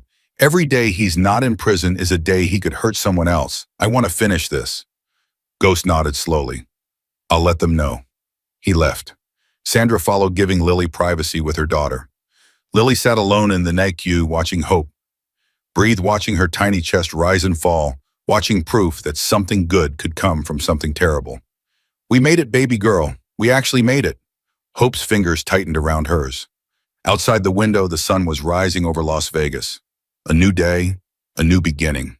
The nightmare was finally over. Hope stayed in the NICU for 19 days. 19 days of machines beeping. 19 days of tiny fingers wrapped around Lily's. 19 days of praying to a God she wasn't sure she believed in anymore. But Hope fought. Every hour, every minute. She gained weight. Her lungs grew stronger. The ventilator came off on day 7. The feeding tube on day 12. On day 19, the doctor came with news. She's ready to go home. Lily's hands shook so hard she couldn't sign the discharge papers. Sandra had to guide the pen. Are you sure she's still so small? 4 pounds 11 ounces. Her vitals are stable. She's eating on her own. The doctor smiled. She's a fighter, Ms. Anderson. Just like her mother. Ghost arrived with a car seat he'd bought specifically for this moment. It was black leather with a small angel embroidered on the side. The words "protected by Hell's Angels" stitched beneath. You didn't have to do that. Yes, I did. Ghost helped her strap Hope in. She's family now. Family gets the best. They drove to the Henderson clubhouse. Not the warehouse, not a safe house. The real clubhouse where 200 brothers and sisters waited to welcome Lily and Hope home. When they walked through the door, the room erupted. Applause, cheers, whistles, the thunder of 200 people saying without words, "We see you, we claim you, you're ours." Grandmother was the first to approach. Her weathered hands reached for Hope with the gentleness of someone who'd held 100 babies. May I? Lily hesitated. She hadn't let anyone hold Hope yet. Hadn't been able to let go, but this woman had stood up first in church. This woman had voted to burn Robert down before anyone else spoke. Yes. Grandmother took Hope like she was made of glass. The baby's eyes opened. She didn't cry. She just stared at the old woman with an expression that seemed far too wise for 19 days old. She has your mother's eyes, Grandmother said. Lily's breath caught. You never met my mother. I don't need to. I can see her in this child, in you. Grandmother kissed Hope's forehead. She's watching over both of you. I'm certain of it. The celebration lasted for hours. Food appeared from nowhere. Music played. Brothers who looked like they could tear a man apart with their bare hands cooed at a 4-pound baby like she was the most precious thing they had ever seen. But through it all, Lily couldn't shake the shadow hanging over everything. The trial was coming. 3 days later, the FBI arrived. Special Agent Marcus Chen came to the clubhouse personally. Not the Marcus who worked for Ghost, a different one. Same last name. No relation. He was a thin man with sharp eyes and a suit that probably cost more than Lily's entire wardrobe before she ran away. Ms. Anderson, thank you for agreeing to meet with me. Did I have a choice? You always have a choice, but your testimony is critical to our case against Robert Lawson and Victor Petrov. Without you, they might walk. Lily felt Ghost tense beside her. They're not walking, Ghost said. You have the financial records, the survivor testimonies, the bodies. We have circumstantial evidence and witnesses who were traumatized. Defense attorneys eat that for breakfast. Agent Chen looked at Lily. You're the only one who can connect Lawson directly to the abuse. The only one who heard him confess to your mother's murder. The only one who can explain why that baby exists. You want me to tell a courtroom what he did to me? I want you to tell a courtroom the truth. Every detail, no matter how painful. Lily's hands moved to Hope sleeping in her arms. The baby stirred but didn't wake. When preliminary hearing is in 2 weeks, the trial itself could be months away, but we need to prep you now. I'll do it. Ghost started to protest, but Lily cut him off. I'll do it. For my mom, for the girls he took, for Hope. She met the agent's eyes. But I have conditions. Agent Chen raised an eyebrow. Conditions: the Hells Angels stay with me. Every hearing, every deposition, every minute I'm in that courthouse. They're my family now, and I don't go anywhere without them. That's unconventional. So is everything about this case. Take it or leave it. Agent Chen studied her for a long moment. Then he smiled. I think you're going to be an excellent witness, Ms. Anderson. The preparation was brutal. Every day for 2 weeks, Lily sat in a room with FBI attorneys and relived the worst moments of her life. They made her describe the first night Robert came to her room, the threats, the gun against her temple, the 3 years of terror that followed. They made her describe her mother's death, the staged accident, the phone call she overheard, the laughter. They made her describe the pregnancy, the discovery, the fear, the moment she realized she had to run or die. By the end of each session, Lily was hollow, empty, a shell of a person who'd been scraped clean and put back together wrong. But she kept going. Sandra stayed with Hope during the prep sessions. Ghost stayed with Lily. He never spoke during the interviews, but his presence was enough. How do you do it? Lily asked him one night. Sit there and listen to all of that without breaking something. Who says I don't break things? I haven't seen you break anything. Ghost was quiet for a moment. I go to the gym after. Every night, I hit the bag until my knuckles bleed, until I can't feel anything except the pain in my hands. That doesn't sound healthy. Neither is what they did to you. But here we are. He looked at her. The anger doesn't go away, Lily. You just learn to put it somewhere useful. For me, it's protecting people like you. For you, you'll find your own way. What if I can't? You will. I've never met anyone stronger than you. I don't feel strong. Strong people never do. That's how you know it's real. The preliminary hearing came faster than Lily expected. She wore a simple blue dress Sandra had bought her. Hope stayed at the clubhouse with grandmother and a dozen armed brothers. Ghost walked Lily to the courthouse razor on one side, Torch on the other. Inside, the crowd parted for them. Lawyers, reporters, families of the missing girls, all of them staring at the teenage mother surrounded by bikers. Then Lily saw Robert. He sat at the defense table in an orange jumpsuit, arms in casts from where Ghost had hit him. His face was bruised and swollen. He looked smaller somehow, less powerful. But when his eyes met Lily's, she saw the same monster who had terrorized her for 3 years. He smiled. That same smile. The one that said, I own you. I will always own you. Lily's step faltered. Ghost's hand found her elbow. Steady, grounding. He can't hurt you anymore. I know. Then show him. Show everyone. Let them see who you really are.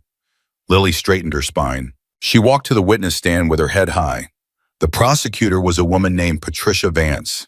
50s, gray hair, eyes that had seen everything and forgiven nothing. Ms. Anderson, please state your relationship to the defendant. He's my stepfather. He married my mother when I was 13. And can you describe the nature of your relationship with Mr. Lawson after that marriage? Lily took a breath. Here we go. When I was 14 years old, Robert Lawson came into my bedroom for the first time. He had his service weapon. He put it against my head and told me what he was going to do to me. He said if I ever told anyone, he would kill my mother first and make me watch. The courtroom went silent. And did Mr. Lawson follow through on that threat? He raped me that night and almost every night after. For 3 years. Gasps, whispers, the scratching of pens from the reporters. Ms. Anderson, you have a daughter. Can you tell the court who the father is? Lily looked directly at Robert. His smile was gone. Robert Lawson is the father. My daughter was conceived through rape. The defense attorney jumped up. Objection. There's been no DNA test admitted into evidence. Your Honor, Patricia said calmly, the people intend to introduce DNA evidence at trial. This is a preliminary hearing. Ms. Anderson is entitled to testify to her personal knowledge. Overruled. Continue. Patricia turned back to Lily. Ms. Anderson, you've alleged that Mr. Lawson murdered your mother. Can you tell the court what you observed? 3 days before my mother's car went off a cliff, she told me she was leaving him. She'd contacted a divorce lawyer. She was asking questions about my relationship with Robert like she suspected something. And what happened after her death? The night of her funeral, I heard Robert on the phone. He was laughing. He said it was easy. He said no one would ever know. He talked about the insurance money like it was a prize he'd won. You heard him confess to murder? Yes. What did you do with that information? Lily's voice hardened. Nothing, because he had a gun and a badge, and I was a 15-year-old girl that nobody would believe. The defense attorney's cross-examination was vicious. He attacked Lily's credibility, her mental state, her reasons for running. He suggested she was a troubled teenager who invented stories to explain an inconvenient pregnancy. Isn't it true, Ms. Anderson, that you ran away from home because you were afraid to tell your stepfather you'd gotten pregnant by a boyfriend? No. Isn't it true that you've fabricated these allegations to avoid taking responsibility for your own choices? No. Isn't it true that you've conspired with a criminal motorcycle gang to frame an innocent law enforcement officer? Lily felt Ghost's eyes on her from the gallery, steady, believing. No. Everything I've said is the truth. Robert Lawson raped me for 3 years. He murdered my mother. He was going to kill me and my baby. And the only people who believed me, the only people who helped me, were the Hells Angels. The Hells Angels, the defense attorney smiled condescendingly, a notorious criminal organization. A family, my family, more of a family than Robert Lawson ever was. The judge called a recess. Lily walked out of the courtroom on shaking legs. Ghost was waiting. You did good. I don't feel good. I feel like I'm going to throw up. That's normal. First time is always the hardest. There's going to be a second time. Trial. Could be months of testimony. Are you ready for that? Lily thought about Hope, about her mother, about the 32 girls whose lives had been destroyed by Robert and Victor. I don't have a choice. You always have a choice. That's what makes you brave. The preliminary hearing lasted 3 days. Lily testified for 9 hours total. Other witnesses followed. FBI agents, forensic accountants, survivors from Victor's trafficking operation. Katie Morrison took the stand on day 2. She described being grabbed from a parking lot outside her high school, being held in a basement for 6 weeks, being sold to a man in Arizona who kept her for 18 months before she was moved again. She identified Robert Lawson as the man who had grabbed her. He was wearing a police uniform. Katie said, her voice breaking. I thought he was there to help me. I got in the car, and then I was gone. By the end of day 3, the judge had seen enough. Based on the evidence presented, I find sufficient probable cause to bind Robert Michael Lawson over for trial on 2 counts of first-degree murder, 15 counts of sexual assault of a minor, 32 counts of human trafficking, and 47 counts of corruption, bribery, and obstruction of justice. The gavel came down like a thunderclap. Robert's face went white. For the first time since Lily had known him, he looked scared. Good. Victor Petrov's hearing was held separately. Federal charges, different jurisdiction. But the outcome was the same. Bound over for trial on 147 counts related to international human trafficking, organized crime, and conspiracy to commit murder. 2 monsters, both facing justice, but the war wasn't over yet. 3 weeks after the preliminary hearing, Marcus Ghost's forensic accountant called an emergency meeting. We have a problem. What kind of problem? Ghost asked. The leak, the one who told Victor where we were hiding Lily. I found him. Everyone in the room went still. Who? Marcus put a photograph on the table. A face Lily recognized. A brother who'd been at church, who'd voted to protect her, who'd driven one of the SUVs during the rescue. Danny Reeves, prospect, joined the club 8 months ago. 8 months. Ghost's voice was ice, right around when Victor expanded his Nevada operations. He was planted, a mole from the beginning. Victor knew we might become a threat eventually. He put someone inside to watch. Lily felt sick. He was in the convoy, the night of the rescue. He drove one of the vehicles with the girls. He's been feeding information ever since. That's how Victor knew where the warehouse was. That's how Robert found us at the parking structure. Ghost stood, his chair scraped against the floor. Where is he now? We have him in the back room. Blade picked him up an hour ago. Lily watched Ghost walk toward the door. His shoulders were rigid. His hands were clenched into fists. Ghost! He stopped but didn't turn. What are you going to do? Silence. A long, terrible silence. What needs to be done? He left. The door closed behind him. Razor moved to Lily's side. Don't think about it. Whatever happens in that room, it's not your concern. He's going to kill him. Maybe, or maybe he'll just make him wish he was dead. Razor's voice was flat. Danny Reeves got 3 of our brothers killed at the warehouse. He nearly got you killed. He nearly got Hope killed. Whatever happens to him, he earned it. Lily thought about Hope, about how close they'd come to dying because someone had betrayed them. She stopped thinking about Danny Reeves after that. The trial began 4 months later. Hope was 5 months old now, growing fast, smiling, starting to laugh at the faces Ghost made when he thought nobody was watching. Lily had gained weight. Her feet had healed. The nightmares still came, but less often. The future felt possible in a way it never had before. But the trial brought everything back. 3 weeks of testimony, prosecution witnesses, defense witnesses, expert analysis of financial records, medical examinations, DNA evidence that proved beyond any doubt that Robert Lawson was Hope's biological father. Lily testified for 4 days. The defense attorney was even more brutal than before.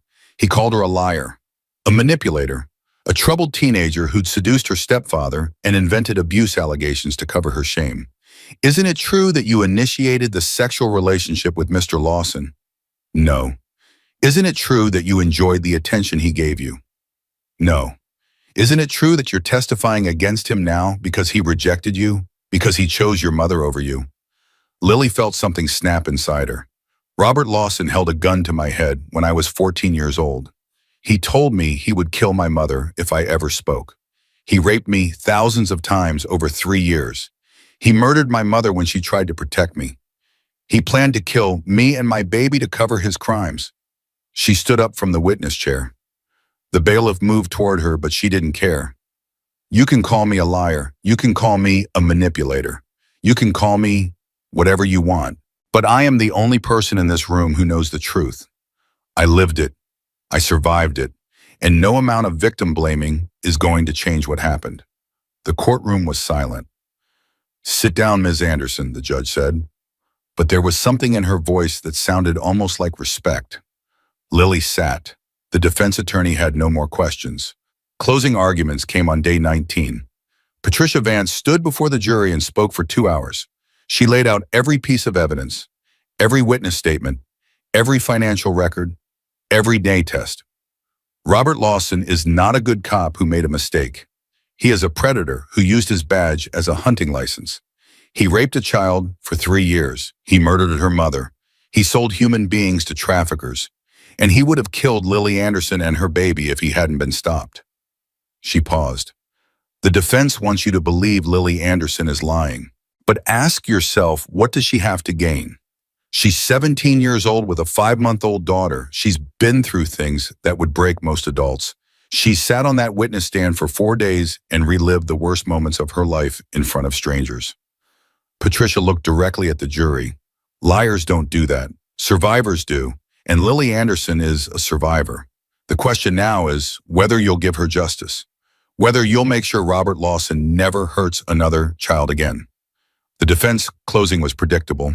Reasonable doubt, unreliable witnesses, circumstantial evidence. But Lily could see it in the jurors' faces. They believed her. They believed all of it. The jury deliberated for 6 hours. Lily sat in the hallway with Ghost on one side and Sandra on the other. Hope slept in her arms, oblivious to the tension vibrating through everyone around her. Whatever happens, Ghost said, you did everything you could. It won't be enough if they don't convict. They'll convict. How do you know? Because I saw their faces when you testified. They believed you, Lily. Every word. The bailiff appeared. The jury has reached a verdict. They filed back into the courtroom. Lily's heart pounded so hard she could hear it. Robert sat at the defense table. His face was blank, controlled. But Lily saw his hands shaking under the table. The foreman stood. On the count of first-degree murder in the death of Catherine Anderson, how does the jury find guilty? The word echoed through the room. On the count of first-degree murder in the death of Maria Santos, guilty. On the counts of sexual assault of a minor, guilty on all 15 counts. on the counts of human trafficking. Guilty on all 32 counts. Count after count. Guilty, guilty, guilty. Robert's face crumbled. The mask finally broke. He looked at Lily with pure hatred, pure desperation. "You ruined my life," he screamed. "You ungrateful little—" The bailiffs grabbed him. He kept screaming as they dragged him away. "This isn't over. You'll never be safe, never."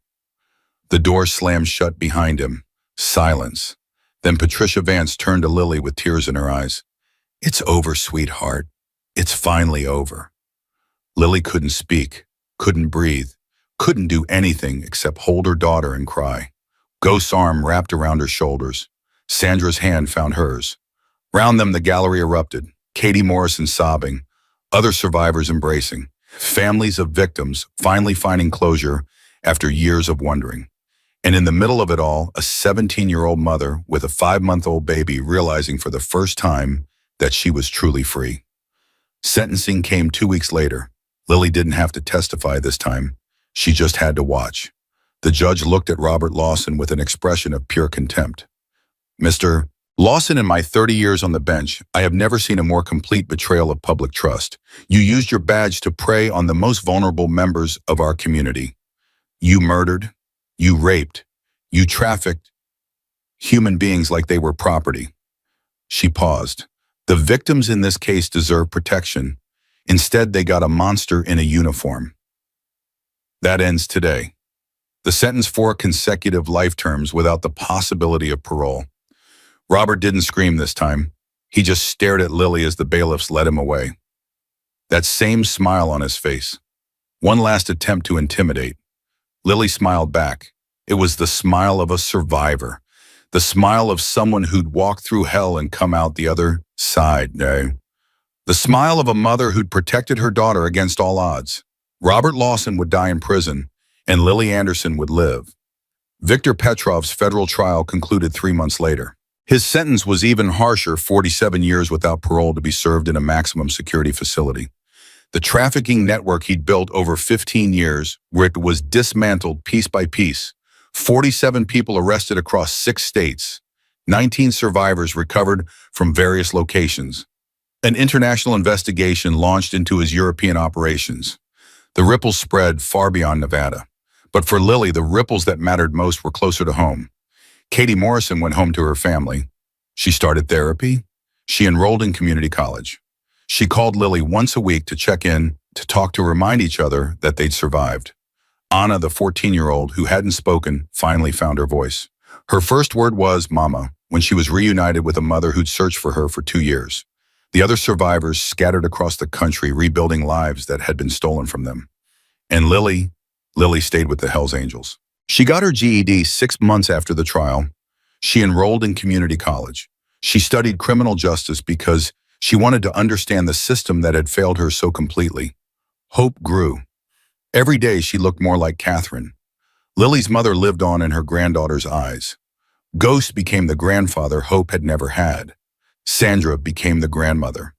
Grandmother became the great-grandmother, spoiling the baby with toys and clothes and endless affection. The club became family.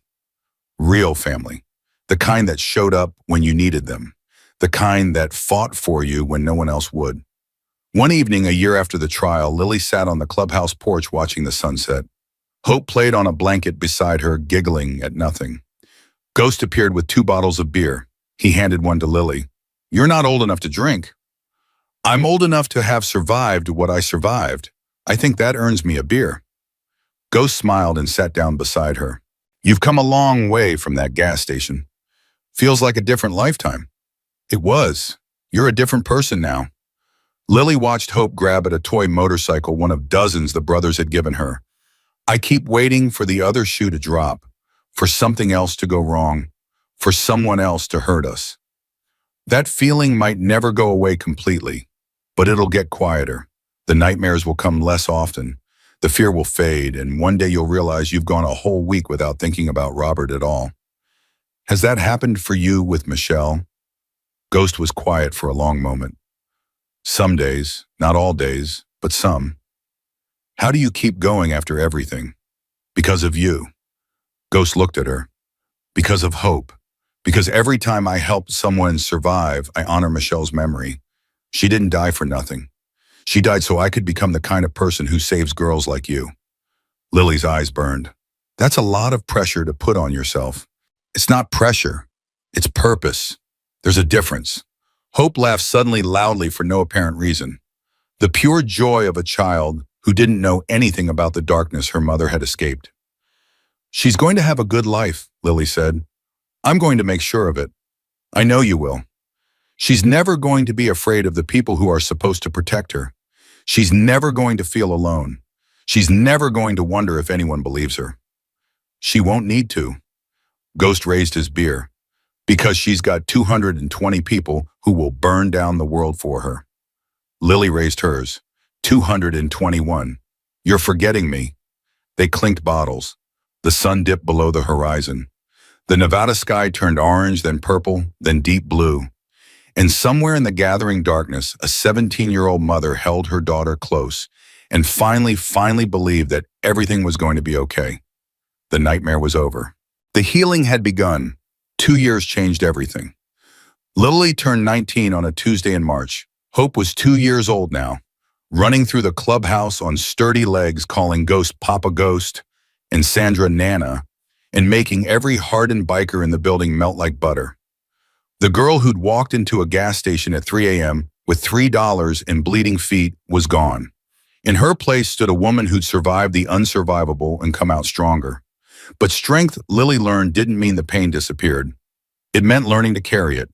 She was studying criminal justice at UNLV, straight A's, Dean's List, professors who saw something special in the quiet blonde girl who always sat in the front row and asked the hardest questions.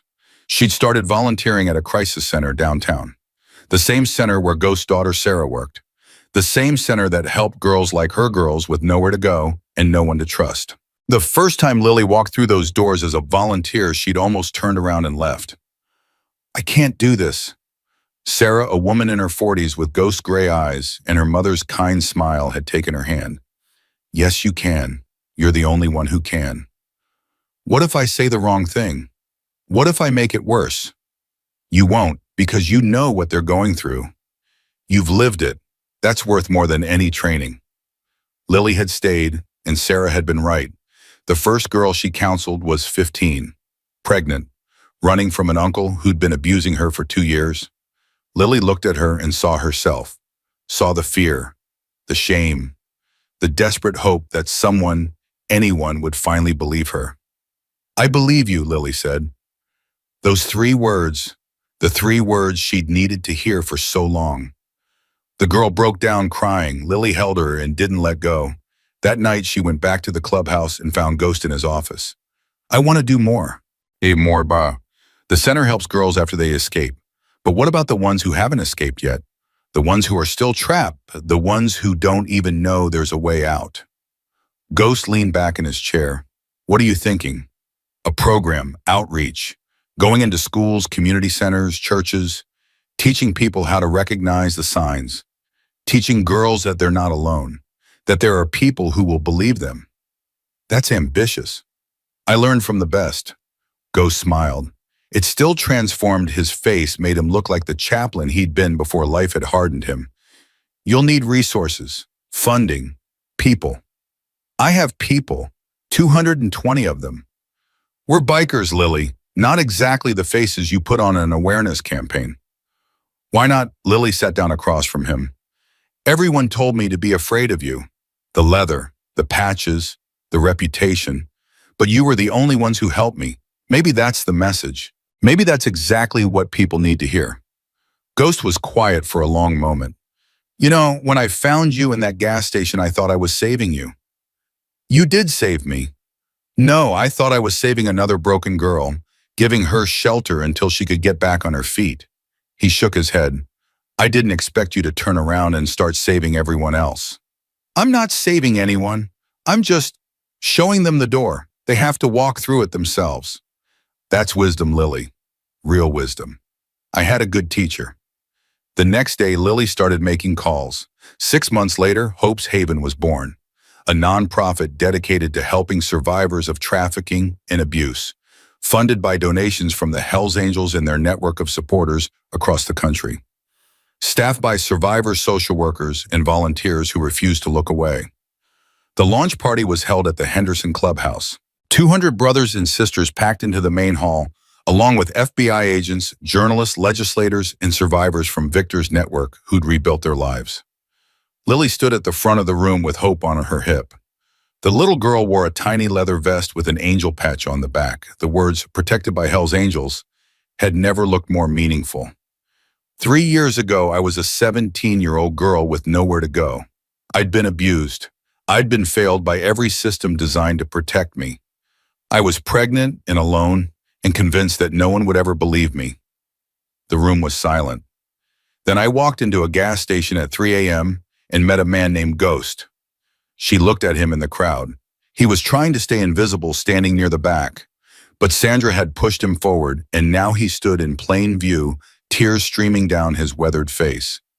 He asked me one question: "Are you going to hurt me?" I was the one who asked that.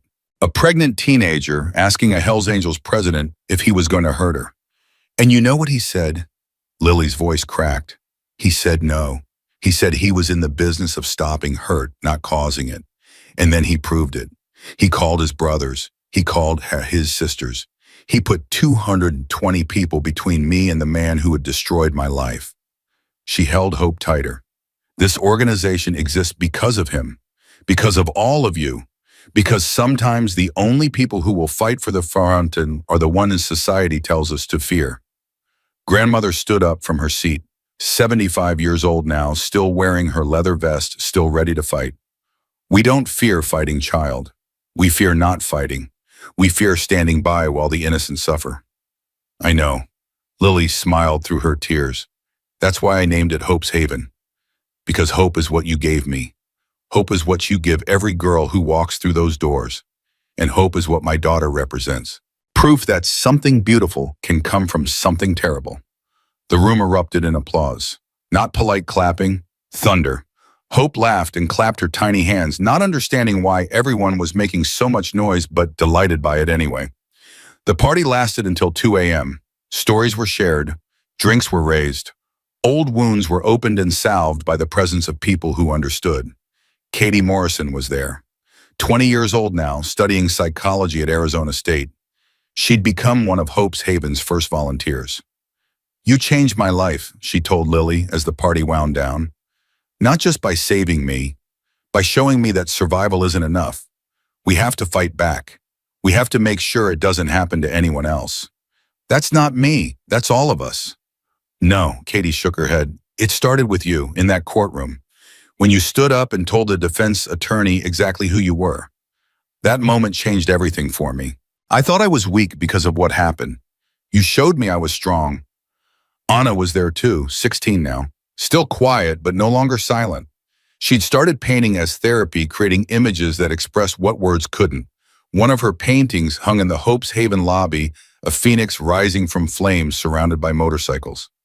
"Thank you," Anna said. Just 2 words. But from a girl who'd been mute for months, they meant everything. As the last guest left, Lily found herself alone on the clubhouse porch. The same spot where she'd shared a beer with Ghost a year ago. The same view of the Nevada desert stretching into darkness. Sandra appeared with 2 cups of coffee. "You should sleep." "I can't. Too much in my head." "Good things?" "Good things, scary things, everything things, Rose." Sandra sat beside me. "I remember when Ghost first brought you here. You looked like a ghost yourself. Hollow. Haunted. I wasn't sure you'd survive the night, let alone everything that came after. Sometimes I'm still not sure I survived. You did more than survive, Lily. You thrived. You took the worst thing that ever happened to you and turned it into something that will help thousands of girls. It doesn't feel like enough. It never will. That's how you know you're doing it right." They sat in silence for a while, watching the stars. "Can I tell you something?" Lily asked. "Anything. I still have nightmares. About Robert, about Victor, about all of it. Some nights I wake up convinced I'm still in that house, still trapped, still waiting for him to come to my room. That's normal. Trauma doesn't disappear because the trial ended. I know, but sometimes I wonder if it'll ever stop. If I'll ever have a night where I don't dream about monsters. Sandra took her hand. I've known Ghost for 35 years. We've been married for 32. In all that time, he's never stopped dreaming about Michelle. Never stopped waking up in the middle of the night, reaching for a daughter who isn't there. Lily's chest tightened. But here's what I've learned. The nightmares don't have to own you. They're reminders of what you survived, of why you fight, of the people you're protecting so they don't have to carry the same dreams. That's not very comforting. It's not meant to be comforting. It's meant to be true. Sandra squeezed her hand. You're going to carry Robert with you for the rest of your life, but so will Hope, so will Katie, so will Anna, so will every girl you help escape. And somewhere in that weight there's meaning, there's purpose, there's reason to keep going. Lily looked at the woman who'd become a mother to her in every way that mattered. Thank you for everything, for the medical care, for the advice, for being there when I didn't know if I wanted to keep living. Thank you for giving an old woman something to fight for. Sandra stood. Now go to bed. Hope will be up in 5 hours and she doesn't care how little sleep you got. Lily laughed. It felt good, real. She went inside and fell asleep without nightmares for the first time in weeks. The call came 6 months later. Lily was in her office at Hope's Haven, reviewing applications for a new counselor position when her phone rang. Ms. Anderson, this is Warden Phillips from Nevada State Prison. Her blood went cold. I'm calling to inform you that inmate Robert Lawson was killed this morning in an altercation with other inmates. Lily couldn't speak, couldn't breathe, couldn't process what she was hearing. Ms. Anderson, are you there? How? The details are still being investigated. What I can tell you is that certain information about Mr. Lawson's crimes became known to the general population last week. This morning he was found in his cell. Found? He's dead, Ms. Anderson, I wanted you to hear it from me before it hit the news. Lily hung up. She stared at the wall, at the painting Anna had made, at the phoenix rising from flames. Robert was dead. The monster who had haunted her dreams for 5 years was gone, erased from the world, unable to hurt anyone ever again. She waited to feel something. Relief, joy, satisfaction. Instead, she felt empty. She called Ghost. I heard. His voice was quiet. News travels fast in certain circles. Did you have something to do with it? A long pause. Would it matter if I did? Lily thought about it, really thought about it. No, it wouldn't. Then let's leave it at that. He's gone, Lily. However it happened, he's gone. You're free. Really free. I don't feel free. I feel nothing. That's normal too. You spent so long being afraid of him, hating him, fighting him. Now he's gone and you don't know what to do with all that energy. What do I do with it?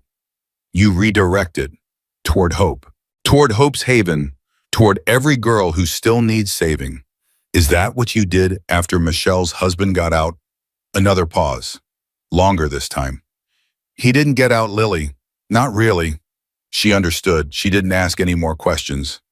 Thank you, Ghost, for everything. For being the father I never had.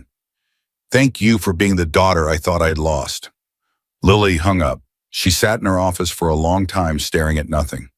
Then she picked up her phone and called the next applicant. There was work to do. Hope turned 5 on a Saturday in October. The clubhouse had been transformed for the party. Balloons everywhere, a cake shaped like a motorcycle, presents piled higher than the birthday girl herself. 50 people came, brothers and sisters, their families. Children who'd grown up knowing Hope, playing with her, her treating her like a little princess in a kingdom of leather and chrome. Hope wore her leather vest, the one with the angel patch. She'd outgrown 3 of them now, each one replaced with a larger version. The newest had her name embroidered on the front, Hope Michelle Anderson. Happy birthday, little one. Ghost scooped her up and spun her around. 5 years old. When did that happen? I grew, Papa Ghost. I grew really big. You did. You're practically a giant. Hope giggled and wrapped her arms around his neck. Can I ride your motorcycle now? When you're bigger. But I'm already bigger. You just said, Ghost laughed. It was a sound Lily never got tired of hearing. When you're bigger, like your mom. Mama's not that big, she's medium. Sandra appeared with the birthday cake, 5 candles flickering in the Nevada breeze. Make a wish, sweetheart. Hope scrunched up her face in concentration. 5-year-old determination. I wish we could all together forever and ever. She blew out the candles. Everyone cheered. Lily watched her daughter surrounded by love, by family, by 220 people who would tear down the sky for her. The gas station at 3 a.m. felt like a different lifetime, a different universe. She doesn't know, does she? Katie appeared at Lily's side. About Robert? About Victor? About any of it? Not yet. Someday I'll tell her, when she's old enough to understand. What will you say? Lily watched Hope demand a bigger piece of cake, watched Ghost pretend to be scared of her. Demands watched Sandra sneak her extra frosting when no one was looking. I'll tell her the truth, that her grandmother loved her before she was born, that bad things happened, but good people fought back, that her mother almost gave up, but didn't because of her.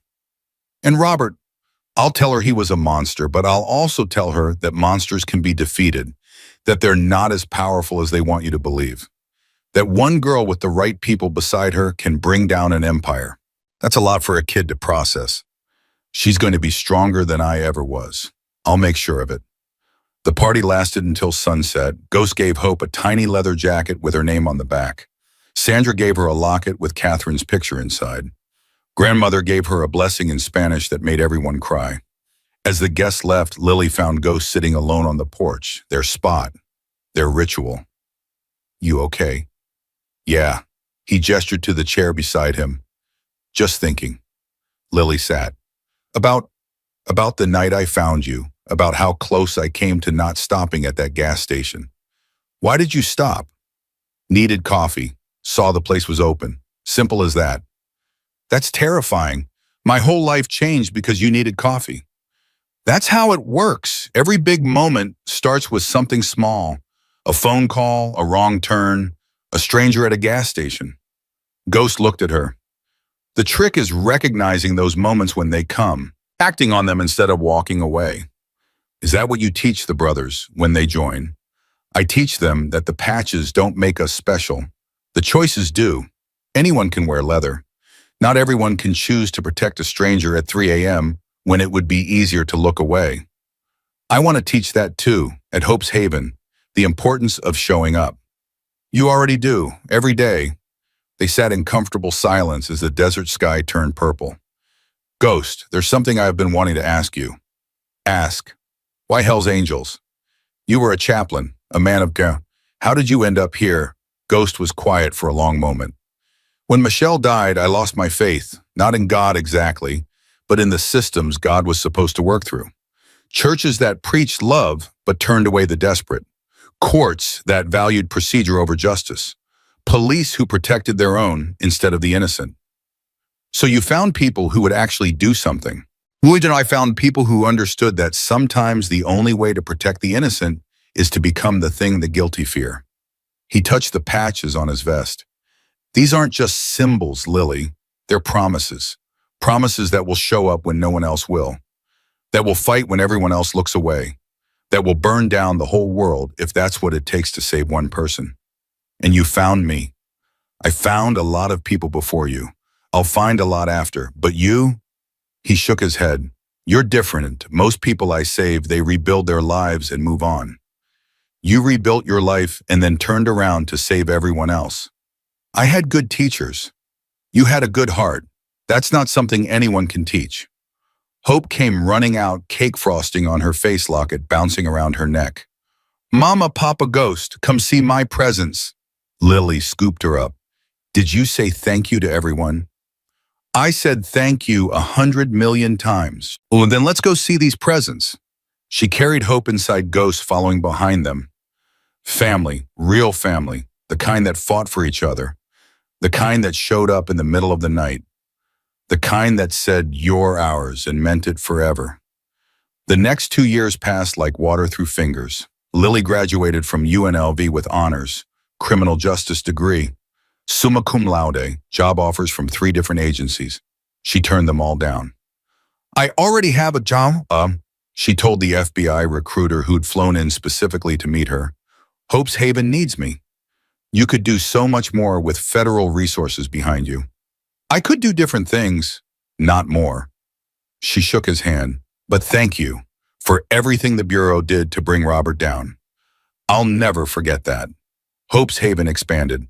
3 offices across Nevada, partnerships with crisis centers in California and Arizona, a hotline that received 200 calls a month, a shelter network that had helped over 400 survivors find safety. Lily spoke at conferences, testified before legislative committees, appeared on news programs discussing systemic failures in child protection, and always she wore her leather vest, the one with Hell's Angels family on the back, the one that reminded everyone watching that help could come from unexpected places. "Aren't you worried about the association?" a reporter asked during one interview. "The Hell's Angels have a controversial reputation." "The Hell's Angels saved my life. They saved my daughter's life. They brought down a trafficking network that law enforcement had ignored for 15 years. Lily looked directly into the camera. "You want to talk about controversial? Let's talk about the churches that told me to pray and go home to my abuser. Let's talk about the shelters that called the police on a pregnant teenager. Let's talk about internal affairs laughing in my face when I tried to report a cop." That's very direct. I'm done being indirect. I spent 3 years being silent because I was afraid no one would believe me. Now I have a platform, and I'm going to use it to say what needs to be said, which is that the people society tells you to trust aren't always trustworthy, that the people society tells you to fear that aren't always dangerous, that sometimes the only ones who will fight for you are the ones with patches on their backs and fire in their eyes. The interview went viral, 3 million views in a week. Lily's inbox exploded with messages from survivors who'd seen it, who'd felt less alone because of it. But one message stood out. It came from a girl named Madison, 16 years old, living in Ohio with an uncle who'd been abusing her for 2 years. She'd seen the interview, and for the first time she believed escape might be possible. "What do I do?" the message read. "How do I get out?" Lily called the Ohio Hells Angels chapter. 2 days later, Madison was safe. That's how it worked now, a network, a family, spanning the entire country, united by leather and loyalty, and an absolute refusal to look away. The ceremony came on a warm evening in May. 7 years had passed since the night at the gas station. Hope was 7 now, in 2nd grade, reading above her level, riding on the back of Ghost's motorcycle with a helmet that matched her tiny leather vest. Lily was 24. She'd aged in ways that didn't show on her face. The wisdom in her eyes, the steadiness in her voice, the way she could walk into a room full of terrified survivors and make them believe that safety was possible. The clubhouse was packed, 300 people, not just the Nevada chapter anymore. Presidents from chapters across the country had come, men and women who'd heard about the girl Ghost saved and the organization she'd built. Ghost stood at the front of the room looking older than Lily remembered. His hair was completely white now. His reading glasses had become a permanent fixture. His knees complained constantly, but his voice was still strong. 7 years ago, I walked into a gas station and met a 17-year-old girl. She asked me a question I'll never forget. "Are you going to hurt me?" The room was silent. In that moment, I saw everything she'd been through, every betrayal, every failure, every person who'd promised to protect her and didn't. I saw my daughter, Michelle. I saw every girl I'd ever tried to save and couldn't. Ghost's voice roughened, but I also saw something else. Courage. This girl had been beaten down by life in ways most people can't imagine, and she was still fighting, still hoping, still willing to take one more chance on a stranger. He gestured to Lily. "Come here." She walked to the front of the room, Hope holding her hand. The little girl wasn't afraid. She'd grown up surrounded by bikers. They were family. They were safety.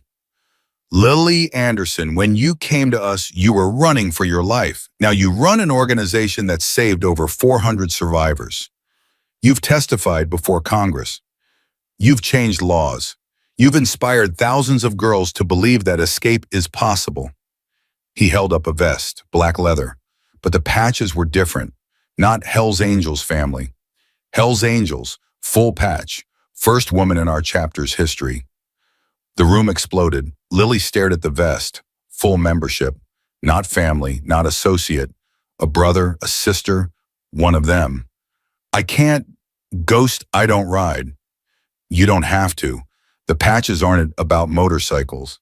They're about showing up. About fighting for the people no one else will fight for.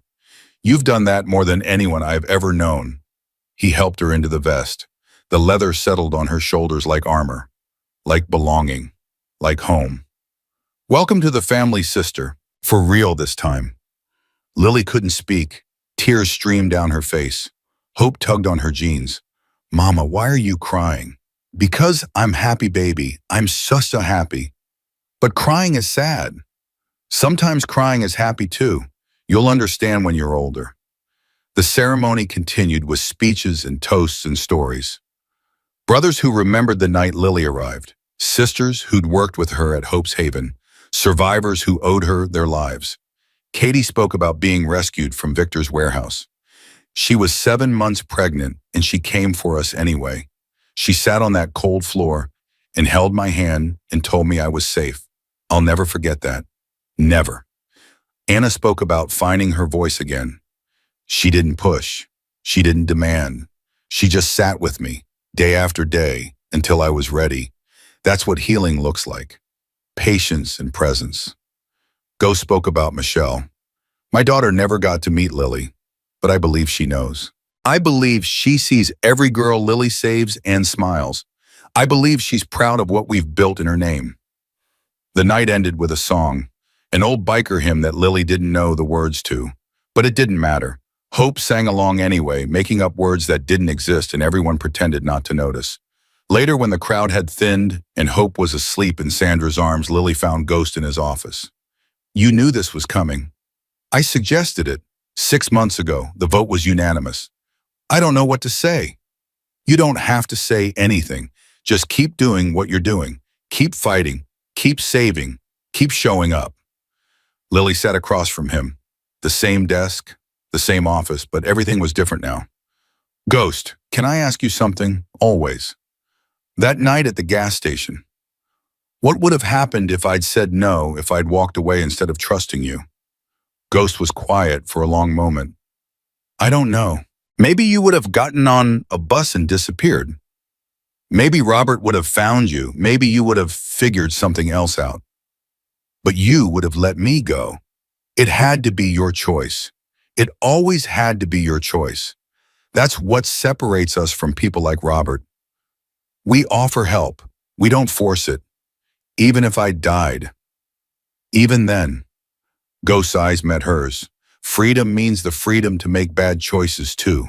I couldn't save you if you didn't want to be saved. No one can. I'm glad I chose to trust you. I'm glad you did too. He stood. Now go get your daughter. It's late and she has school tomorrow. Lily walked to the door, then she stopped and turned back. Ghost, thank you for everything, for believing me, for fighting for me, for making me family. Thank you for giving me a reason to keep fighting.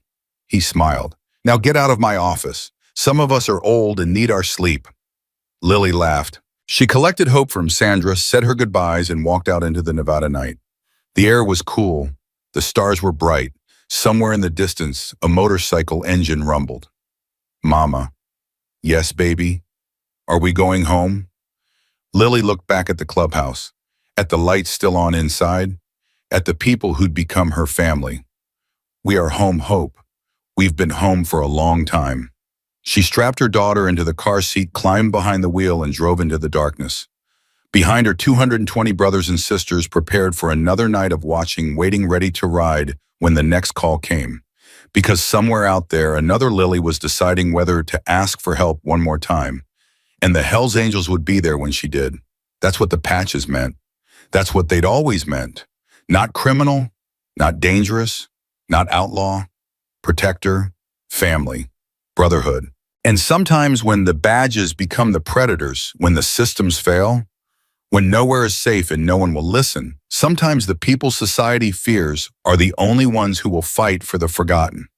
Lily Anderson learned that truth in a gas station at 3 a.m. Hope Michelle Anderson wore it on her back in tiny leather. And 220 Hells Angels proved it every day through action, not words.